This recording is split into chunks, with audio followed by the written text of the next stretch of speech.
Good morning, everyone. Welcome to the workshop for the Net Energy Metering Revisit Rulemaking 2008-020. The purpose for today's workshop is very narrow. It's all about educating one another so that workshop participants better understand the proposals that were filed on March 15th. And those are proposals for a successor to the current net energy metering tariff. I am Kelly Himes, the assigned administrative law judge for this proceeding. Participating in today's workshop is the assigned commissioner, Martha Guzman-Aceves. Also joining us throughout the 2 days will be President Maribel Badger. And before we have some opening words from the commissioner, I want to let you know who else is on the team. We have Chris Westling, the interim supervisor, and Erica Petrovsky, the lead analyst. Chris and Erica, can you say a word so that you jump up to the top of our screens and everyone knows who you are, what you look like? Give us a wave. There we go. We also have from Commissioner Guzman-Aceves' office, Maria Sotero. Maria, are you there? Can you also give us a shout out so that you pop up to the top of our screens? Okay. And then also from President Batcher's office, Brian Korpitz. And Brian, if you're there, give us a quick wave, a quick shout out. That way you pop up to the top of our screen. Hello, everyone. Thanks for coming. There we go. Great. So at this time, I want to welcome Commissioner Guzman-Aceves, and she has some opening words for the workshop. Commissioner? Thank you, Judge Himes, and good morning, everyone. I will be very brief. I just want to thank everyone for their thoughtful and hard work. I haven't gotten through all the proposals, but I really do appreciate everyone's responsiveness to the principles and really the stated mandate that we're all charged with here. So I really look forward to hearing and getting into each of the proposals in a little more depth. So thank you, and I look forward to today and tomorrow. Great. Thank you, Commissioner. So before we begin our presentations, I want to provide some procedural guidance to everyone, both for the workshop today as well as for the rest of the proceeding. So today's workshop, treat it like the very first building block towards our ultimate objective, which is to determine a successor to the net energy metering tariff. So what parties learn today should then help further inform your testimony and rebuttal testimony that is due in April and May. I also want to underscore that while the proposals have been filed, they are not in the evidentiary record. So keep that in mind. So speaking of evidentiary hearings, the procedural schedule includes 2 full weeks of evidentiary hearings. Later this afternoon, I want to take a few minutes to discuss preparation for an evidentiary hearing in the virtual world. It will be very, very different for all of us. So we'll talk about that later today. Following the hearing, which will be in June, we will have our final building block, and that are opening and closing briefs. And again, all of these building blocks together will inform the Commission to help us determine what the successor to the current net energy metering tariff should include. As I noted earlier, today's workshop is focused on educating each other on the proposals filed on March 15th. As you saw from our agenda, we have a very aggressive schedule both for today as well as tomorrow. We will have each presenter give an overview of their proposal, and then we'll follow that up with a question and answer period. I want us all to stay focused throughout the day. We'll be reviewing one presentation, one proposal at a time, and following that presentation, participants will have an opportunity to ask the presenter questions for the purpose of better understanding that presentation.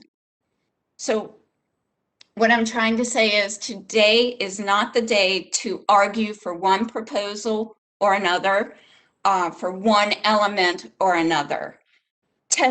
Your testimony and your briefs will serve that purpose. So I'm asking that participants refrain from commentary. Again, today is about understanding the elements of the multiple proposals in front of us. So let me quickly go through our workshop agenda. After I get done speaking, we'll go through some ground rules first, and then Chris will lead us through how to navigate this virtual workshop, and then we'll jump into our presentations. Again, each presentation is followed by a Q&A time for that presentation. This morning we have CALSA, and we have a time slot for AARP, but I'm not sure if they did not send a presentation. We'll keep them slotted for that time, just in case. I understand the world is turned upside down, so we'll see if AARP is joining us. Judge Himes, Yes? This is Erica. AARP emailed me saying that they are prepared to make a few comments at 11:10. Okay, great. And actually, before you continue, can I ask IT, can you put up the slides? We have an agenda slide. Right now, Judge Himes is just spotlighted and the slides are very small. I'm not sure if the layout can be changed for everyone. Perfect. That's great. Thank you. Okay. If we could move to the agenda slide, the next slide, please. There we go. So again, this morning we'll have CALSA, AARP in turn, then we'll take an hour break for lunch, and after lunch, we have presentations from NRDC, PCF, and SBUA. We'll take a 10-minute stretch break, those are important, and then return for presentations from CalWEA, IV Energy, and the utilities. And then, as I stated before, we'll end the day with a discussion on preparing for our virtual evidentiary hearings. And tomorrow, our agenda is very similar. So I just want to remind everyone that presenters provided an electronic copy of their presentations this past Friday. The presentations will also be available in a few days on the proceeding webpage. And just as a reminder, today's workshop is being recorded for those unable to attend or even be here for the entire 2 days. Again, that will be available in a few days. Energy Division will send out an email to the service list to let you know when it's available and how to find it. So if we could move to the next slide, please, the ground rules slide. Thank you. So to ensure efficient and effective use of our time today, I want to set a few ground rules. First, a reminder to our presenters to please time yourselves. You will hear a chime to let you know you have a minute left. I want to keep to this time to allow as many questions as possible. I will take questions in the order participants' hands are raised, and we'll explain that in just a moment. And then participants are asked to keep their questions focused on the proposal that was just presented. As I previously stated, today's workshop is about educating ourselves on the elements of each proposal. So I strongly ask participants not to provide commentary on the proposal, nor should participants provide commentary on any other proposal, including their own sponsored proposal.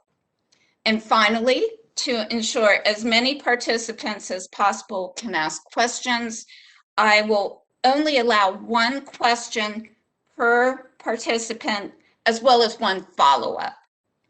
So Chris Wessling is going to explain how you can ask those questions. Chris? Thanks, Judge. IT, would you be able to zoom out the slide a bit? I don't know if it's showing up as only partially for other people, but.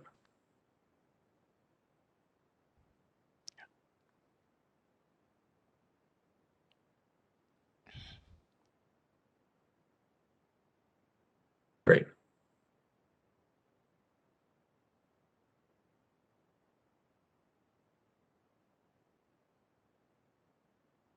And then if you could go to the next slide.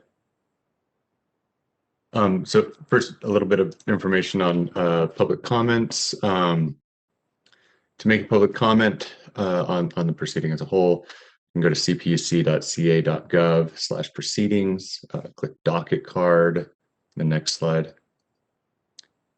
Put in the proceeding number, which is R20-08020, and then next slide. And then add a public comment there. Then if you go to one more slide. So participation using WebEx today. The participants are muted until called upon. The participant video is off and the chat function's also off. So there's 3 ways to ask a question. You can ask through WebEx verbally, through the Q&A, or call in through a call-in line. To ask verbally in WebEx, click the participant button in the lower right corner of WebEx. To open the participant window, raise your hand by clicking the hand button in the lower right corner of the participant window. You'll be unmuted when it is your turn and muted again after your question.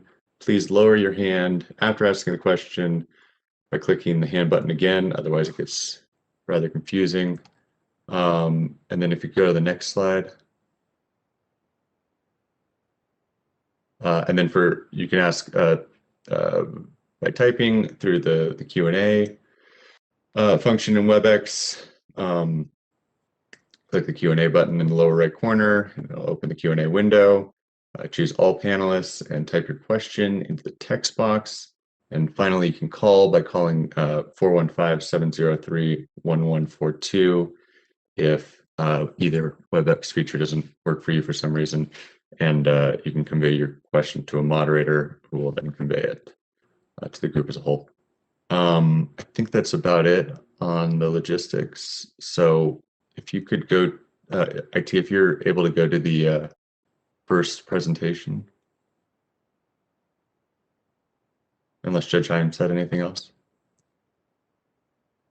I was just going to introduce our first speaker.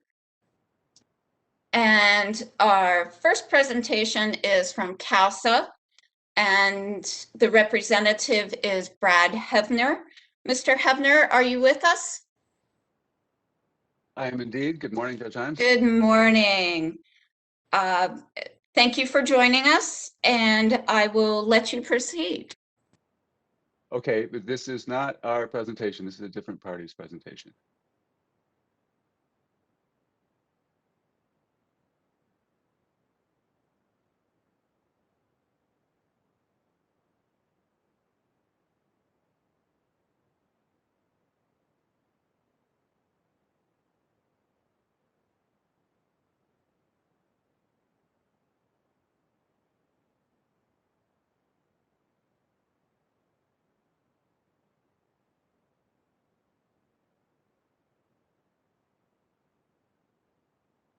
Another technical difficulty. Thank you, everyone, for your patience. Yeah, this is Robert Stanford. Just let everyone know, please stand by while we alternate to the correct presentation. Apologize for any interruptions.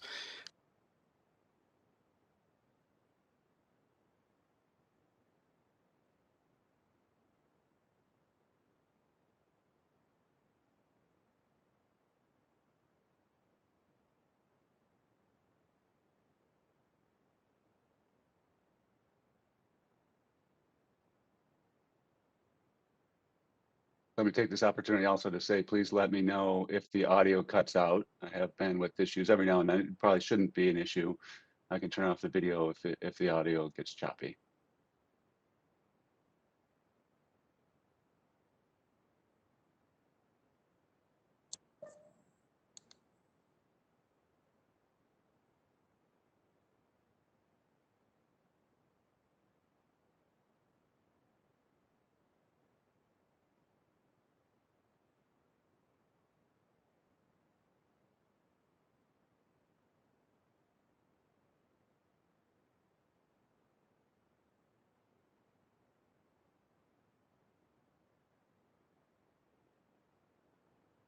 I do have a copy of the slides unaltered from what I sent in, so if I had to share the screen myself, that could be an option.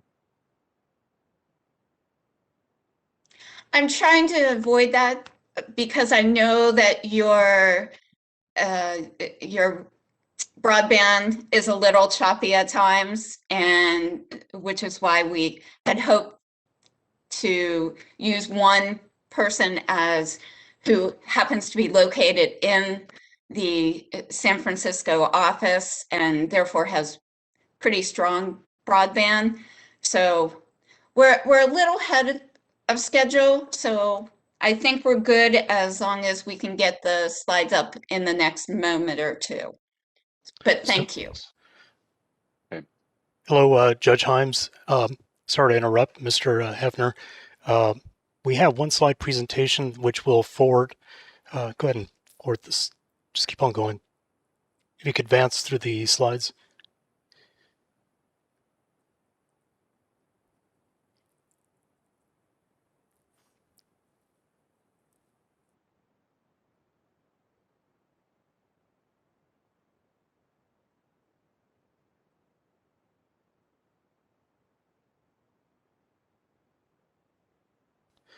Can someone confirm that this is the correct?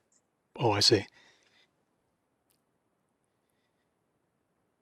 These are not the correct slides.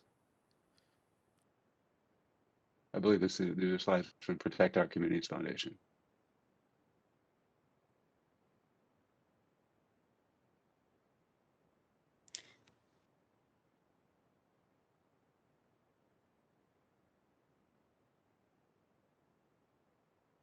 Erica, could you ensure that IT indeed has the correct set of slides? And Mr. Hefner, why don't you, oh, perhaps at the end?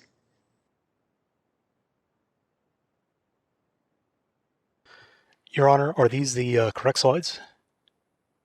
This is not the correct set of slides. We're looking for the California Solar and Storage Association slides.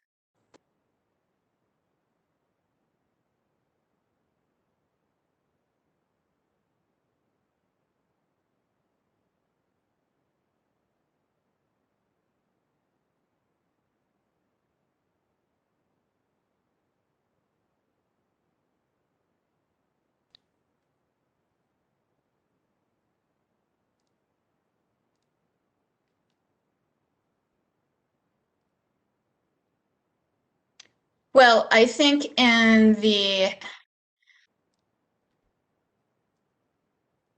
just to make sure that we have sufficient time for Mr. Hefner. Mr. Hefner, if you could go ahead and share your slides with us. If we have technical difficulties, we'll come up with a plan B. But I want to continue moving forward. Okay, I'll have to make sure I have the ability to screen share here.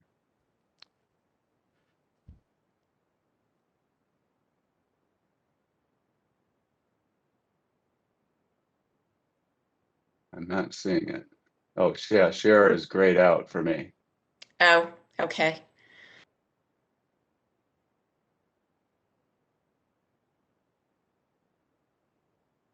And for other participants. Okay, thank you.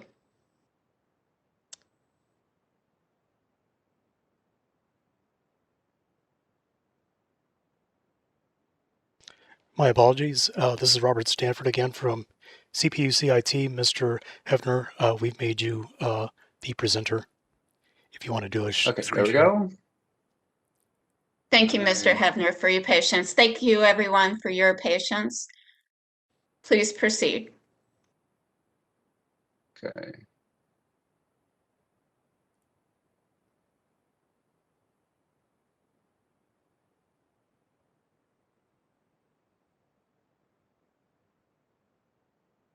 All right, does that show up well? Yes. Yes, thank you. Okay, great. All right, and here we are, just about right on time. So here we go. So thank you, Judge Himes, Commissioner Guzman-Aceves, all the participants. Appreciate the opportunity here and for all the work that's yet to come. Let's first of all talk about what underlies our proposal. First off, this is a debate, in my view, about energy storage. When folks say solar already, I think solar plus storage, that's where we're heading. That's where we need, that's what we need the main product offering to be. That's where I believe we will get soon for all storage to include batteries. And we should design with that in mind, the net metering tariff. And it's really essential to make sure that we maintain the ability to install customer-sited energy systems, because if we sort of kill the delivery mechanism before storage becomes ready for the mainstream, then we won't be able to install the storage that is needed. As we electrify our vehicles and buildings, there's going to be a lot more load at the end of the line. And it will be really beneficial to have customer-sited energy storage that's helping to shape that curve and make the whole grid more manageable with that increased customer load. So it's really important that we get there with customer-sited storage, and to get there, we need to maintain the level of activity that we've seen in recent years. We're installing about 120,000 systems per year. And we want to be able to maintain that as we gradually increase the percentage of those systems that include energy storage. The biggest barrier to ramping up storage more quickly is just battery availability.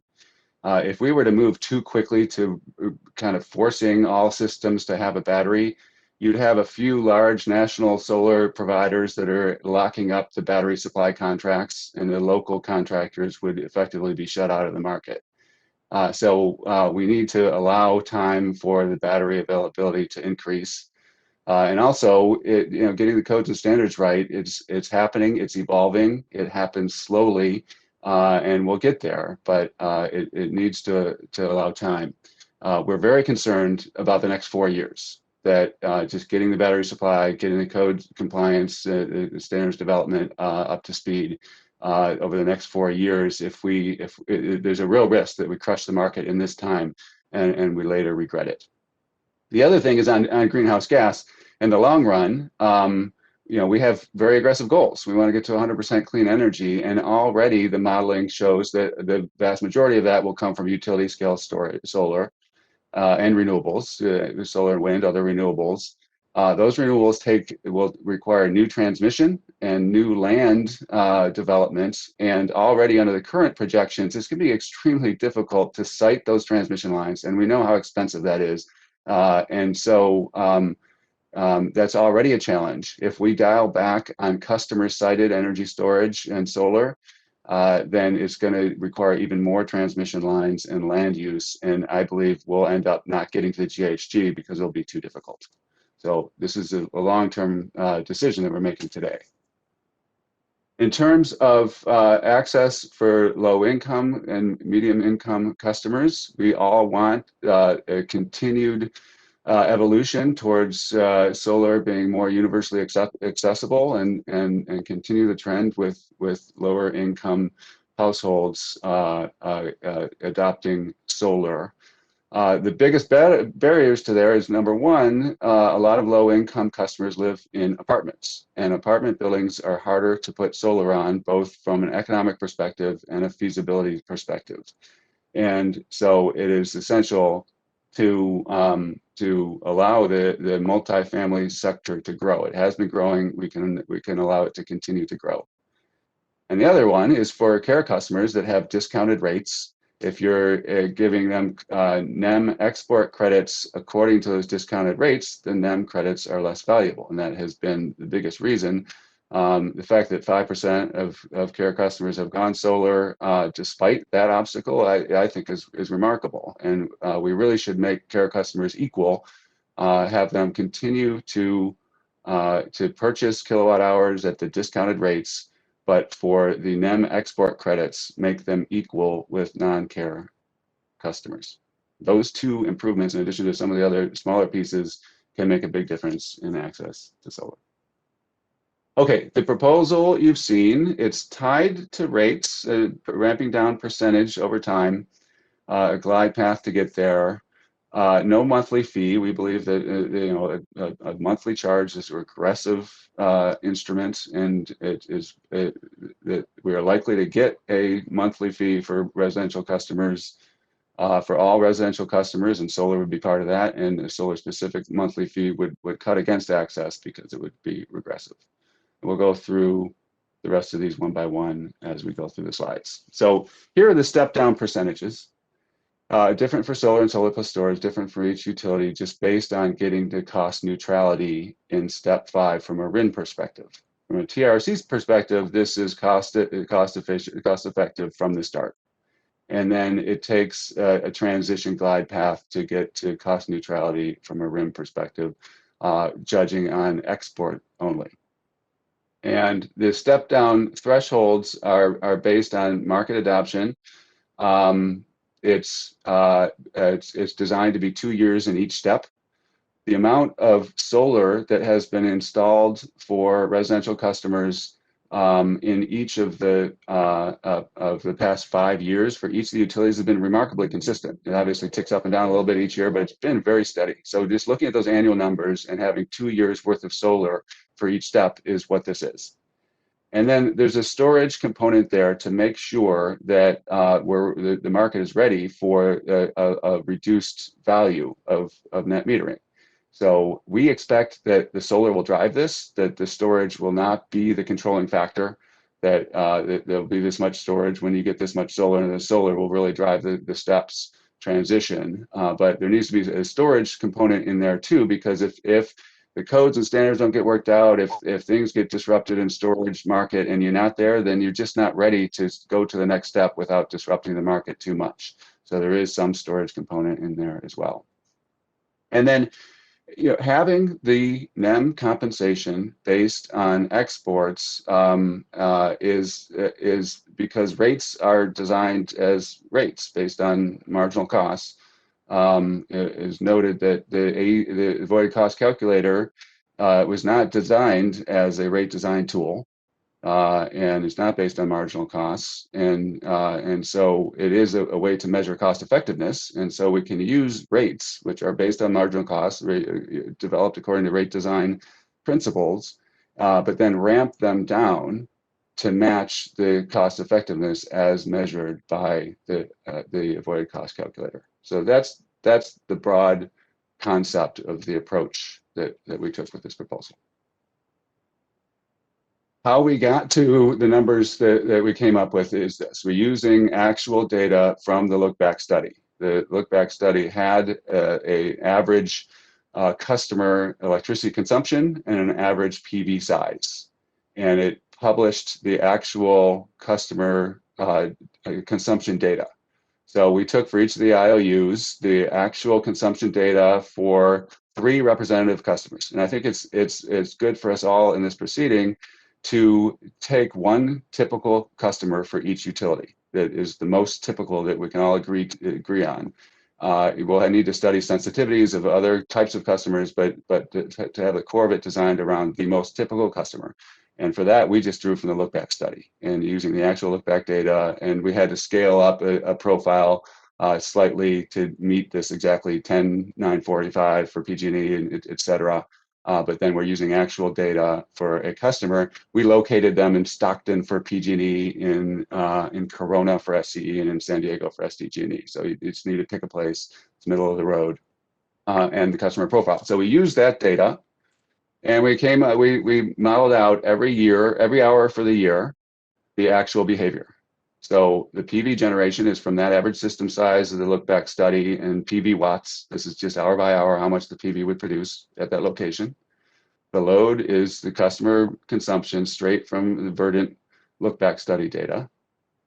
For storage, we used 10.8 kilowatt hours of available capacity, which is basically a Powerwall size battery using 80% of the capacity for daily cycling.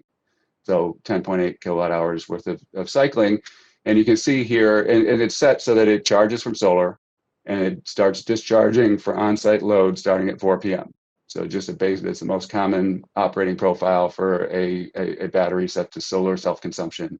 Charges from the battery, discharges during peak for on-site load. You can see here's one day example where the day before the battery was depleted.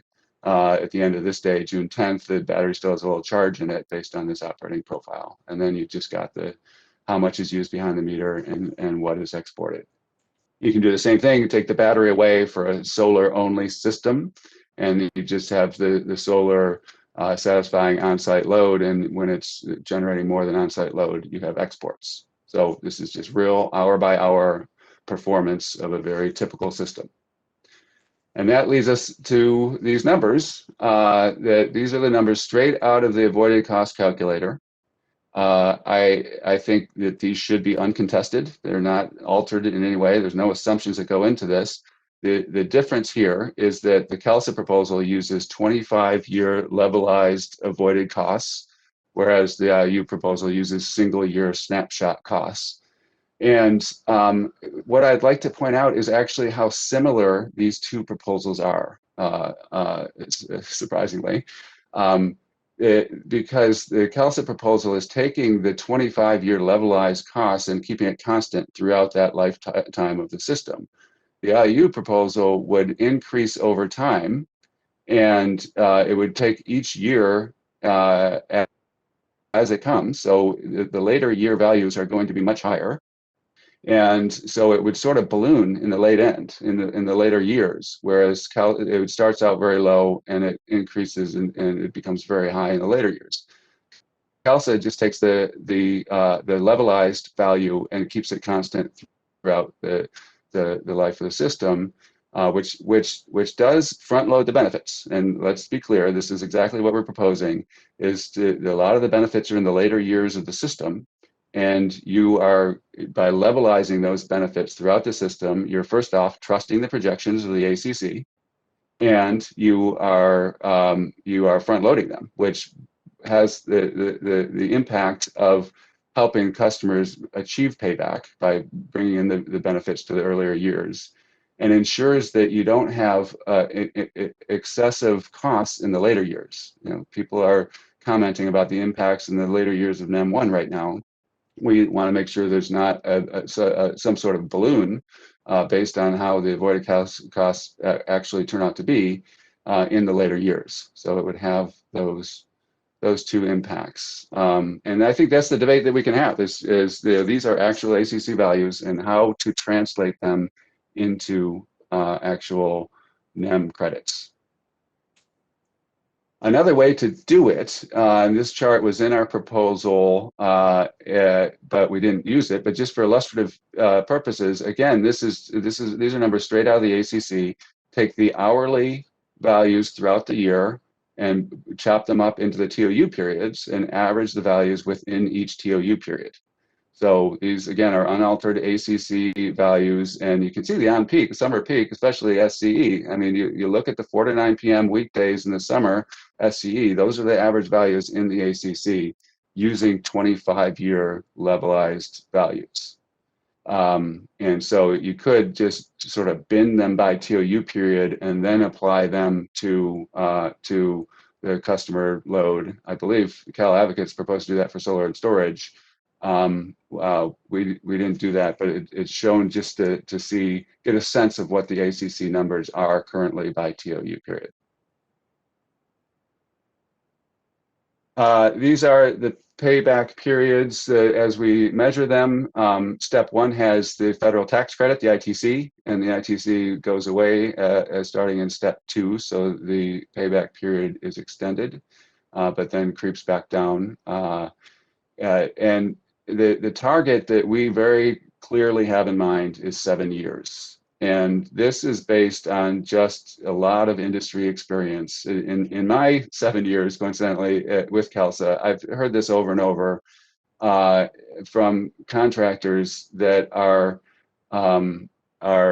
not trying to sell me on any particular idea or proposal, but just telling me what it's like. And it's amazing that it's always 7 years is what people talk about as sort of a threshold for customer wide scale adoption. So it achieves the sustainable growth based on that metric. Also, to measure sustainable growth, we made use of a new tool that was produced by National Renewable Energy Laboratory that measures adoption of solar based on different rate structures and policies. And so it took us a long time to get California all loaded up and functional. It takes 2 hours for one model run, and the user interface is not friendly, so you need to just sort of hard code a lot of stuff in. But once we got that functional and working very directly with the NREL staff to make it work well, these are the results that it produced. So we actually don't think that this is right from a status quo perspective, that status quo would be basically level. ITC will have an impact, but there are a few things going on here. One is that this is single family only, so it doesn't include the multifamily. And it doesn't include storage. This is solar only. And then the main shortcoming in the model that we identified is that it chops customers into 2,000 different categories. California residential customers into 2,000 categories based on size, location, and characteristics of all sorts. And then it uses payback to see who would adopt. And it assumes that those that have already adopted solar are the ones that have the most favorable economics, and the ones later are less sort of predisposed financially or load profile wise to want solar. So it'll be harder to get to them. Fewer of them will adopt given a certain level of payback. We don't think that's quite right. It's been more scattershot in terms of the early adopters being people that are sort of financially predisposed for solar versus not. And the same thing goes forward in the future. And there's an equal and opposite impact that there are a lot of people who have very favorable conditions for solar and haven't done it. And as it just gains market acceptance, then they are ready to go solar. So that's kind of an opposite impact that counteracts the market saturation. But to the extent that market saturation is a factor, and to the extent that these numbers do indicate something that's to come, you can draw a couple of conclusions here. Number one is that the cost shift impacts that other parties may present will be reduced if there's reduced adoption. Number two, this just points ever more to the importance of focusing on multifamily. And we think that multifamily, it should be an area of focus, is a potential for great growth, and we really need to work together in this proceeding to make that happen. And also for energy storage, that if solar only is challenged, then energy storage is essential, and we need to focus on that. I should mention that the ACC here is the 25-year levelized ACC, not the single snapshot as proposed by some parties. Okay, low income. We have basically keeping low income customers and low and moderate income renters in apartment buildings on export credit equivalent to NEM 2. Basically, keep the NEM 2 NEM value the same. And the low income is not just care; it's customers below 80% of AMI, and then for multifamily rental properties, 120% of AMI. No step down in the rates for those customers. And then for care and FERA, as I mentioned earlier, give them NEM credits at non-care rates. Now, for multifamily, 120% of AMI is a standard definition of moderate income. But as I looked more closely at the maps in preparation for this presentation, 120% of AMI is actually quite broad. So when you're looking at census tracts, this is by census tract, the average income in census tract compared to the area median income. And this probably includes some census tracts that you want to avoid because it will have higher income rental properties. And the concept here is to moderate income should be part of the focus. We agree that we don't want to include high income rental properties, and we can do that by census tract. So this is what 120 would be. You go down to 100% of AMI, and it looks a lot closer to what what we think is right. So we might modify our proposal based on that. And then you could also just do it by disadvantaged communities instead of income. 25% disadvantaged communities, as is used for many programs, would be very limiting, and we really don't think that. We think that's too limiting, and it just leaves out a lot of median income renters that have been left out, and we want to include. And so at least going to 50%. We still prefer the income-based threshold, but disadvantaged communities, it would be another way to do it. Mr. Hebner, just a reminder that your 20 minutes are up. So if you could wrap up, please. Yeah, okay. These last two, we could skip altogether. It's kind of evident. We need to reduce soft costs. To the extent that the value of NEM is going to go down, we want to make sure that soft costs reduce. And hardware costs are already low. I don't see them going lower. Labor costs are only going up, and so it's the soft costs. And one of them that really shouldn't be an obstacle, but is, and adds cost to projects for customers, is getting customer data that design a system that's right for the customer. So we can talk more about that later. And then here, proposing that all customers pay the monthly amount owed each month rather than allowing it to accumulate and paying it true up at the end of the year. So I can go into more detail if people want to see the specifics, but that's the general proposal. And that's the presentation. Thank you very much. Great. Thank you so much. And thank you again for your patience and for your help. I want to open it up to questions now. And again, there are multiple ways. Probably the easiest way to ask a question is clicking on your participant button, and then you'll see the little hand. It's tiny. It is so tiny. For my old eyes, it's almost difficult to find, but there are 3 boxes underneath where it says view all attendees. So please, if you have a question, please raise your hand.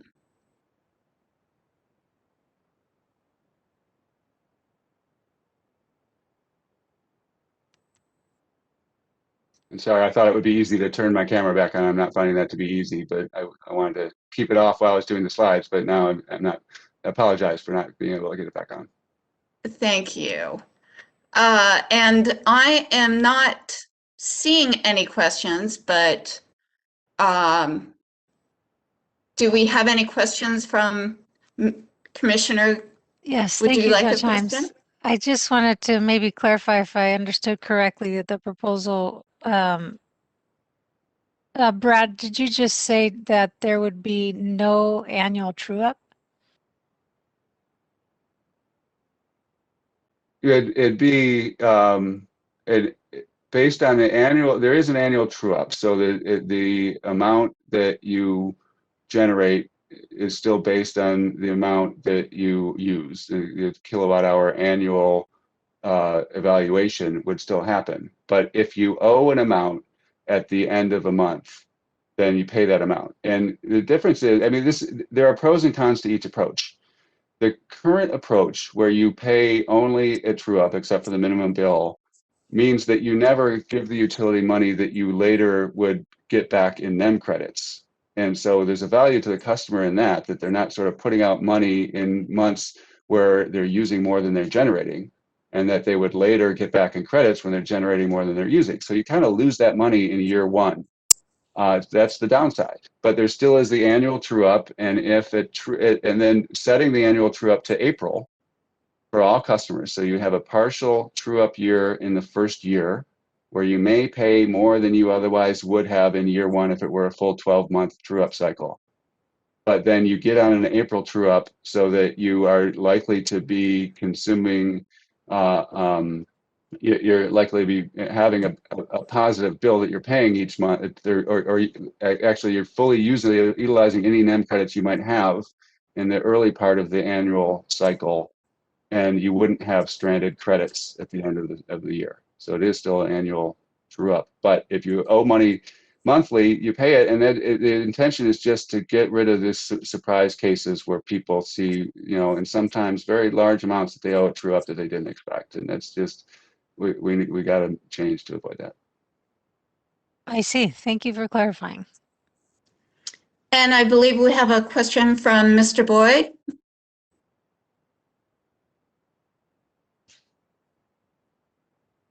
Mr. Boyd, I think you're on mute. Thank you.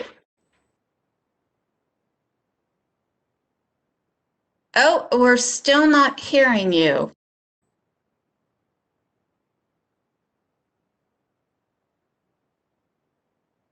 You are off mute.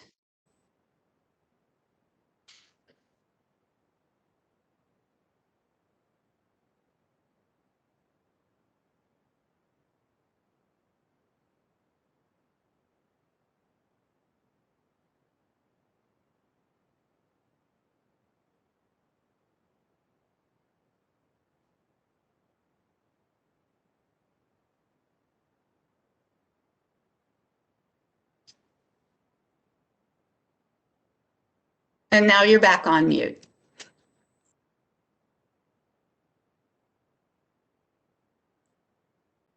Technical difficulties, I understand. There are the other methods of asking questions using the Q&A. And I apologize that you had to wait. Normally, if you raise your hand, it comes up to the top of my scroll, but it did not. So I believe I saw a hand raised by Mohit Chabra. Mr. Chabra? Yeah, good morning and thank you, Your Honor. Brad, great presentation. Clarifying question. What discount rate are you applying to calculate your levelized values? Using the same that is in the ACC, the 7.68 is it, and then for levelized nominal, which is what the ACC is, taking out the inflation from that. Okay, thank you. And just a reminder, Mr. Chabra, you already did, turned off your hand. Thank you. Are there other questions? Mark Costa. And Mr. Costa? Yes, hi. Yeah, great presentation, Brad, and thanks. Just a clarifying question, and you can defer to this to other panelists, but when you were talking about the ACC values, is there opportunity, since battery electric storage decouples the time of use of load versus when it can be dispatched, do you see that value changes any of the future 2-year cycles of the ACC, maybe giving new value to avoiding or consuming energy that can be dispatched at a different time? Like, would it give new birth to energy efficiency or noontime energy efficiency that could be then used later? Yeah, And so would that either affect using the NEM? Yeah, would that affect how we value NEM? it very well may. I mean, it's all about the actual avoided costs as the system evolves. But we expect the NEM credits to be binned into TOU periods one way or another for currently. So you can use just straight out of the ACC, take the hourly, put them into TOU periods and use those. You can apply the solar curve or the solar plus storage curve to create and then bin that by TOU period, or use rates as we propose to sort of use the actual rate structure but scale it down to match the cost benefit as measured by the ACC. All three of those approaches would result in NEM credits that are grouped by TOU period, and we would expect in any case the the peak hours, the evening hours are going to be higher value, which would provide an incentive for energy storage. As to whether the actual ACC values change over time with the adoption of energy storage, if it is different than the expectations that are built into the current ACC, it very well may. I mean, the projection is a projection over 25 years. So we have the ACC capability to do a levelized life cycle benefit analysis. That's kind of what it's built for. We know that future years will be different in actuality than projection, and we are using the projection for actual calculation of current tariff, and it'd sort of be vintaged based on the projections that exist today. So that's a reality, and we recognize it, but we think that it's necessary to provide the certainty to customers that you have, you use the life cycle benefits as measured today for today's NEM. And as that changes over time, as you suggest, it could be that the avoided costs change because the market adoption and the use cases of energy storage are different than what's assumed in the current ACC. And so but we still think it is important to create NEM 3 based on the ACC that exists today, our best guess of what's going to happen, what the avoided costs are going to be now and into the future. We can reevaluate, at some point. We're all trying to avoid a reevaluation in NEM 4, right? We don't want to go through this again in 4 years. But at some point, we will want to come back and revisit the numbers, absolutely. Hopefully, we can set up a structure now that will exist in the future. We don't have to monkey with revisit the whole structure of NEM. But will we want to come back and revisit the numbers at some point in time? Absolutely. We shouldn't expect to be able to avoid that. And Mr. Costa, did you have a follow-up question or? Yes, just a quick one, and maybe more so a comment. This just points to the, what the future at 2045 looks like, and how NEM is interconnected with the ACC and other demand-side resources.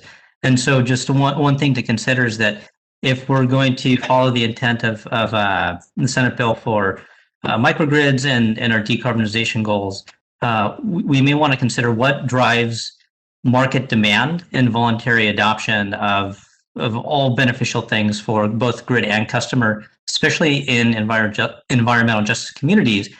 And while we consider it dogma, it may point towards the re-examining the loading order, which is might take some careful consideration. But if one were to have a battery, and they could then gain value from other demand side interventions, it could produce multiple benefits in terms of having a battery and people voluntarily adopting energy efficiency, demand flexibility, grid interactive building technologies.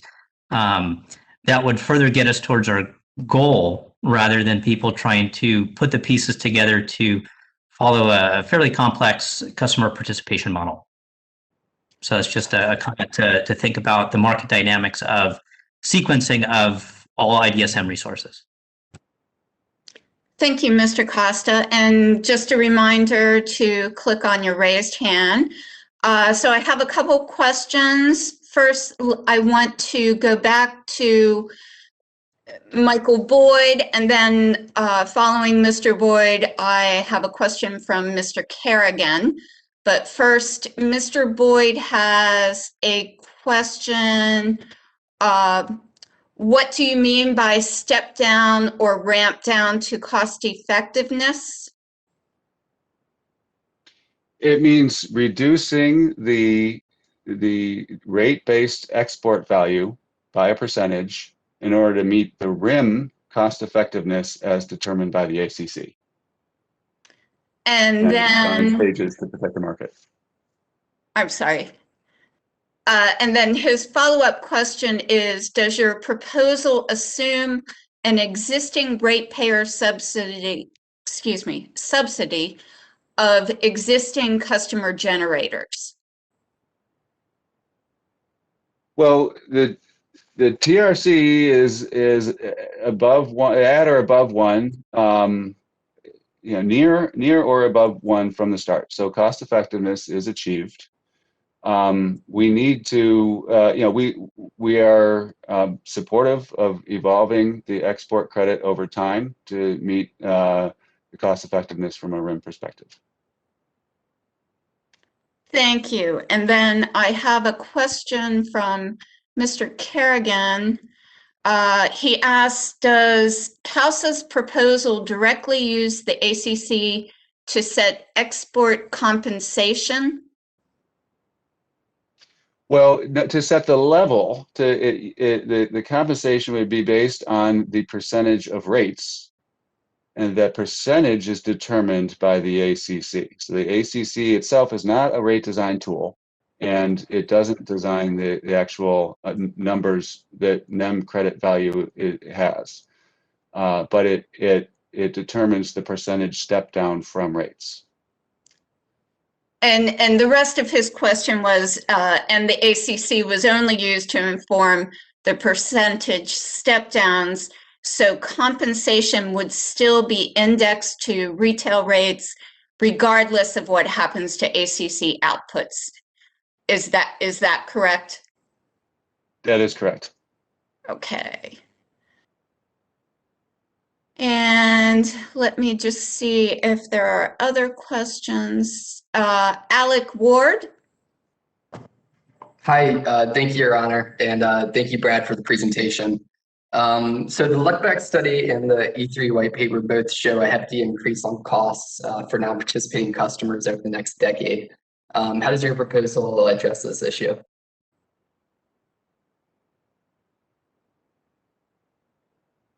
By ramping down the value of NEM credits, it would address the issue, and it ensures that there's not a balloon of credit value in the later years. So I mean, as I stated, it's absolutely the case that it front loads the benefits, and it is based on projections of the ACC, levelized to constant levels. If this question was about NEM 1 and NEM 2, maybe I misheard the question. And if it's about NEM 1 and NEM 2, then our proposal does not touch NEM 1 and NEM 2.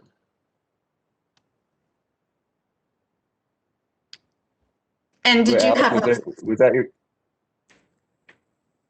Mr. Ward, did you have a follow-up?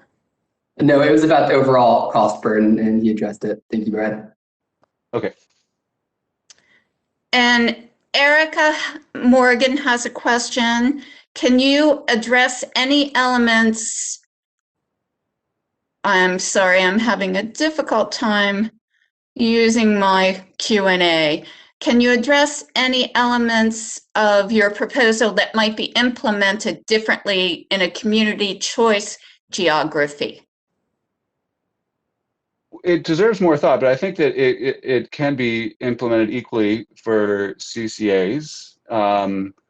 The IOUs in their proposal pointed out how the ACC value has certain elements, some of which apply more directly to the distribution and some to energy. And I would expect it to, that makes sense on first blush to me. So you would put the value in the different pieces. And for a pure IOU customer, it would all be in the IOU rates. If you're a split IOU CCA customer and getting your delivery from the IOUs, those would sort of be incorporated on both sides. My expectation is that the CCAs would continue to do what they do today, which is mirror the IOU rates, both in the rate structure and the NEM structure. And I would expect that could continue. Part of the reasoning behind our overall structure of this proposal is we think it would be very easy to implement. It's based on rates that exist. You don't need to create new rates. You don't need to create really a lot of new approaches to measuring and billing. It's NEM with just dialed down value, and it will be very easy to implement. Great. And then we have a question from John Wilson. Could you please clarify whether the export rate, and again, I'm sorry, the these are such tiny little buttons. Please clarify whether the export rate would be fixed in the future. In other words, for a system installed in 2024, 90% of 2024 rates or 90% of annual rates. 90% of the rates that are in effect at the time. So you're basically, like currently, the NEM 2 NEM credit value is rates minus non-bypassable charges of approximately 2 cents a kilowatt hour. And as the rate changes, those NEM export values change, it's the rates minus 2 cents. Under our proposal, the step one would be the rates times 0.9 minus NBCs. So it changes as the rates change. And an interesting point there is we do expect rates to change. We anticipate for residential rates, there'll be a bigger differential between peak and off-peak rates over time for all customers. And so that will change the value of NEM credits, just as the underlying rates of NEM are subject to change today. And if there's a fixed charge on all rates, that would apply to solar customers as well. So, but with the peak to off-peak differential, one of the things you see currently in the difference between SCE and PG&E and SDG&E is how much peak to off-peak differential there is in SCE's rates today. And that really produces different values from all the angles we're looking at. And we expect the other utilities to grow closer to that rate structure over time. Thank you. And I think given our time, I want to go ahead and move forward. Thank you again, Mr. Hevner, and thank you again for sharing your screen. Let's move on. We have AARP is next on our agenda, and John Kaufman. Mr. Kaufman, are you there? Yes. Yes, I am. Great. Hi, and my comments will be rather brief, and I don't have a PowerPoint, so you don't have to worry about that. Should I just proceed? Yes, please. Thank you. Okay.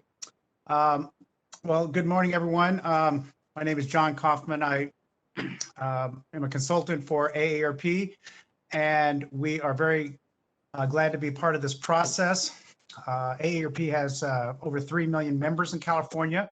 Many of them, do have rooftop solar, but a great many of our other members struggle to pay their electric bill and have economic barriers or physical barriers to being able to invest in their own generation.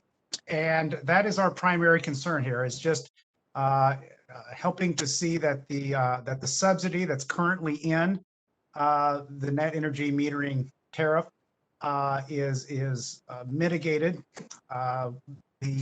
We did not put together an entire proposal on of all the various other add-ons and programs and mitigating considerations that others have, and that is partly because we don't have expertise in all those areas, but also because we believe that the focus of this case should be primarily on these cross subsidies that non-participant customers are paying. We believe that it has reached a pretty significant amount, an alarming amount, and that we hope that that can be significantly reduced through this case.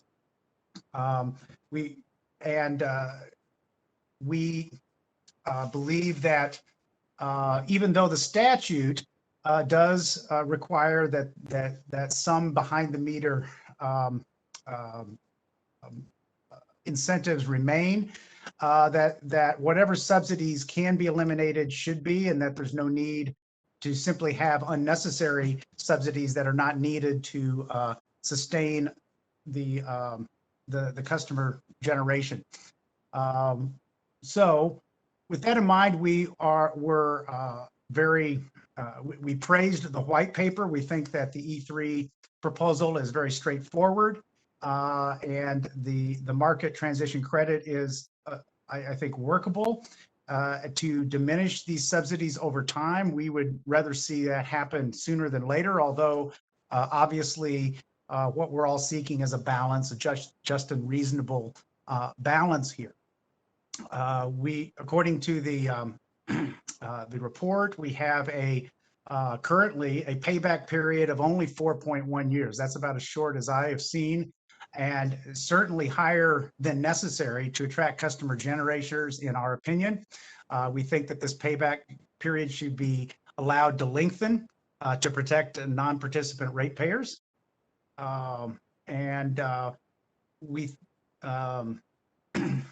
We would also notice that the customers who have signed contracts since 2013 and the passage of AB 327 should have at least have the ability to be aware that the current subsidization is not going to be sustained and that things will be changing over time. The market does appear to be positive for behind the meter generation, even if all the subsidies were eliminated. And so again, we want to see that subsidy elimination be the primary focus here. And since I don't have details on other components, we hope to participate today and tomorrow and to listen. We are very interested in the public advocacy proposal and the term proposal. We think there are things to like about many of the various proposals here. And so happy to be a part of this. I'll answer any questions if you have any, but that's why we're here. Great, thank you so much. Do we have any questions for Mr. Kaufman? I'm not seeing any. Mr. Gong. He has put a question in the chat box. Let me just. Yeah, I see the written question is about the 4.1 year payback period. We took that from the white paper, I believe on page 25. I suppose the payback period may be different under different assumptions, but if it was even at a 6 or 8 year payback, that's in our opinion pretty short. Okay, thank you. Any other questions? Okay, great. Again, thank you, Mr. Kaufman. And I think we'll move on now to our next presentation is from TURN, Matthew Friedman. Do we have Mr. Friedman? Yes. And let me just ask IT. IT, do you have Mr. Friedman's presentation? And again, this would be TURN. There we go. Okay, thank you. Mr. Friedman, you may proceed. Okay, Your Honor. And should I provide an instruction on changing pages between in the presentation? Yes, please. Okay, thank you. Great. Well, my name is Matt Friedman. I'm a staff attorney with TURN, and I'm here to present our NEM successor tariff reform proposal. Before I get to the first slide, I just want to say that we share the view of many other parties that the current successor tariffs aren't sustainable and they aren't scalable. And the cost shift associated with them has really become a material driver of rate increases for all customers. In our view, it's simply not justified based on the value that's provided by behind the meter resources to the grid. And furthermore, continuing the current structure just doesn't seem like a cost-effective strategy for achieving California's ambitious climate and clean energy goals. Since we don't have an unlimited budget, we need to prioritize how ratepayer funds are deployed. And finally, the existing NEM tariff contains substantial subsidies for participants, especially non-care residential customers. These subsidies aren't transparently identified in the current tariff, and they're disproportionately provided to higher income customers. Our proposal is designed to end cost shifting in the compensation rates, make all of the NEM subsidies transparent, and give low-income customers priority access to any subsidies collected in the rates of all customers. And our proposal is limited to residential customers, but it could be adapted to non-residential customers in a number of key respects. So let's go to the first slide. Our proposal really has the elements that are identified here, and I've got slides to go into detail on each of these. First of all, export compensation, we would do a net billing arrangement, which is essentially hourly netting with a monthly true-up, and we would provide avoided cost export rates, existing rates for imports, customer-specific grid charge, which is our own innovation here, different from the grid and fixed charges proposed by other parties, an upfront market transition credit, really designed to achieve a specific payback period, hopefully primarily for care customers, but if there's more money available, also could be for non-care customers, and then a special tariff rate for paired storage and some additional conditions on the use of paired storage. Let's go to the next slide. Our export compensation proposal is to do net billing with hourly netting and a 12-month rollover. So without hourly netting, if you're going to do a monthly netting approach, exports essentially receive a retail credit to the extent that they're offset by imports within the same TOU period over the same month. We don't think that's reasonable or reflective of avoided cost. So we would do net billing with hourly export credits, and we would set the export credits at avoided cost. Our proposal is to take the values, the hourly values from the most recently adopted avoided cost calculator for all components other than energy supply. And for energy supply values, we would propose to use actual California ISO hourly market prices for the relevant hours. An energy supply value includes energy, cap and trade adder, ancillary services, and line losses. We would use ACC, or avoided cost calculator, values for the components other than energy supply. And that's transmission, distribution, methane leakage, GHG portfolio rebalancing, and generation capacity. This is our way of making sure that the export credits provided for the energy-related components are calibrated to the maximum extent possible with actual market prices. And one of the benefits of this would be that for participants, they could receive premium compensation for exports during very high-priced hours. Really high-priced hours tend not to get picked up in a forecast like the ACC, but when we have periods when supplies are limited in real time, providing real-time compensation rates based on market conditions would allow and would motivate customers to export to the maximum extent possible during those periods.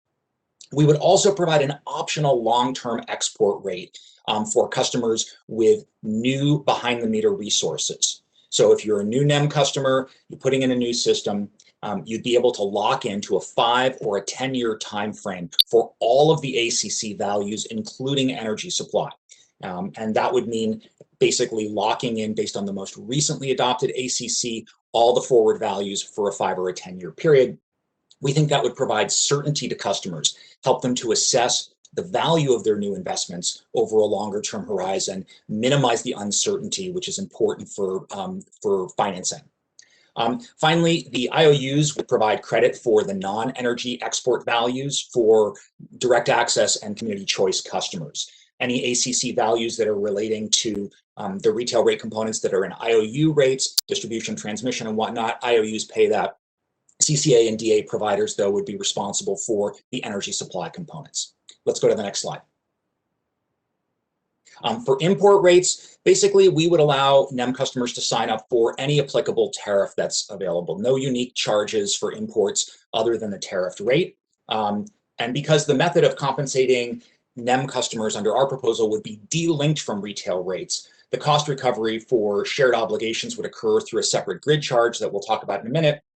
Our proposal would allow NEM customers to take service under a very wide range of tariffs. Customers could switch between tariffs over time, especially if new options become available or customer usage patterns change. We don't propose any demand charges. We think it's hard for customers, residential customers, to understand that, and they're not likely to be well liked.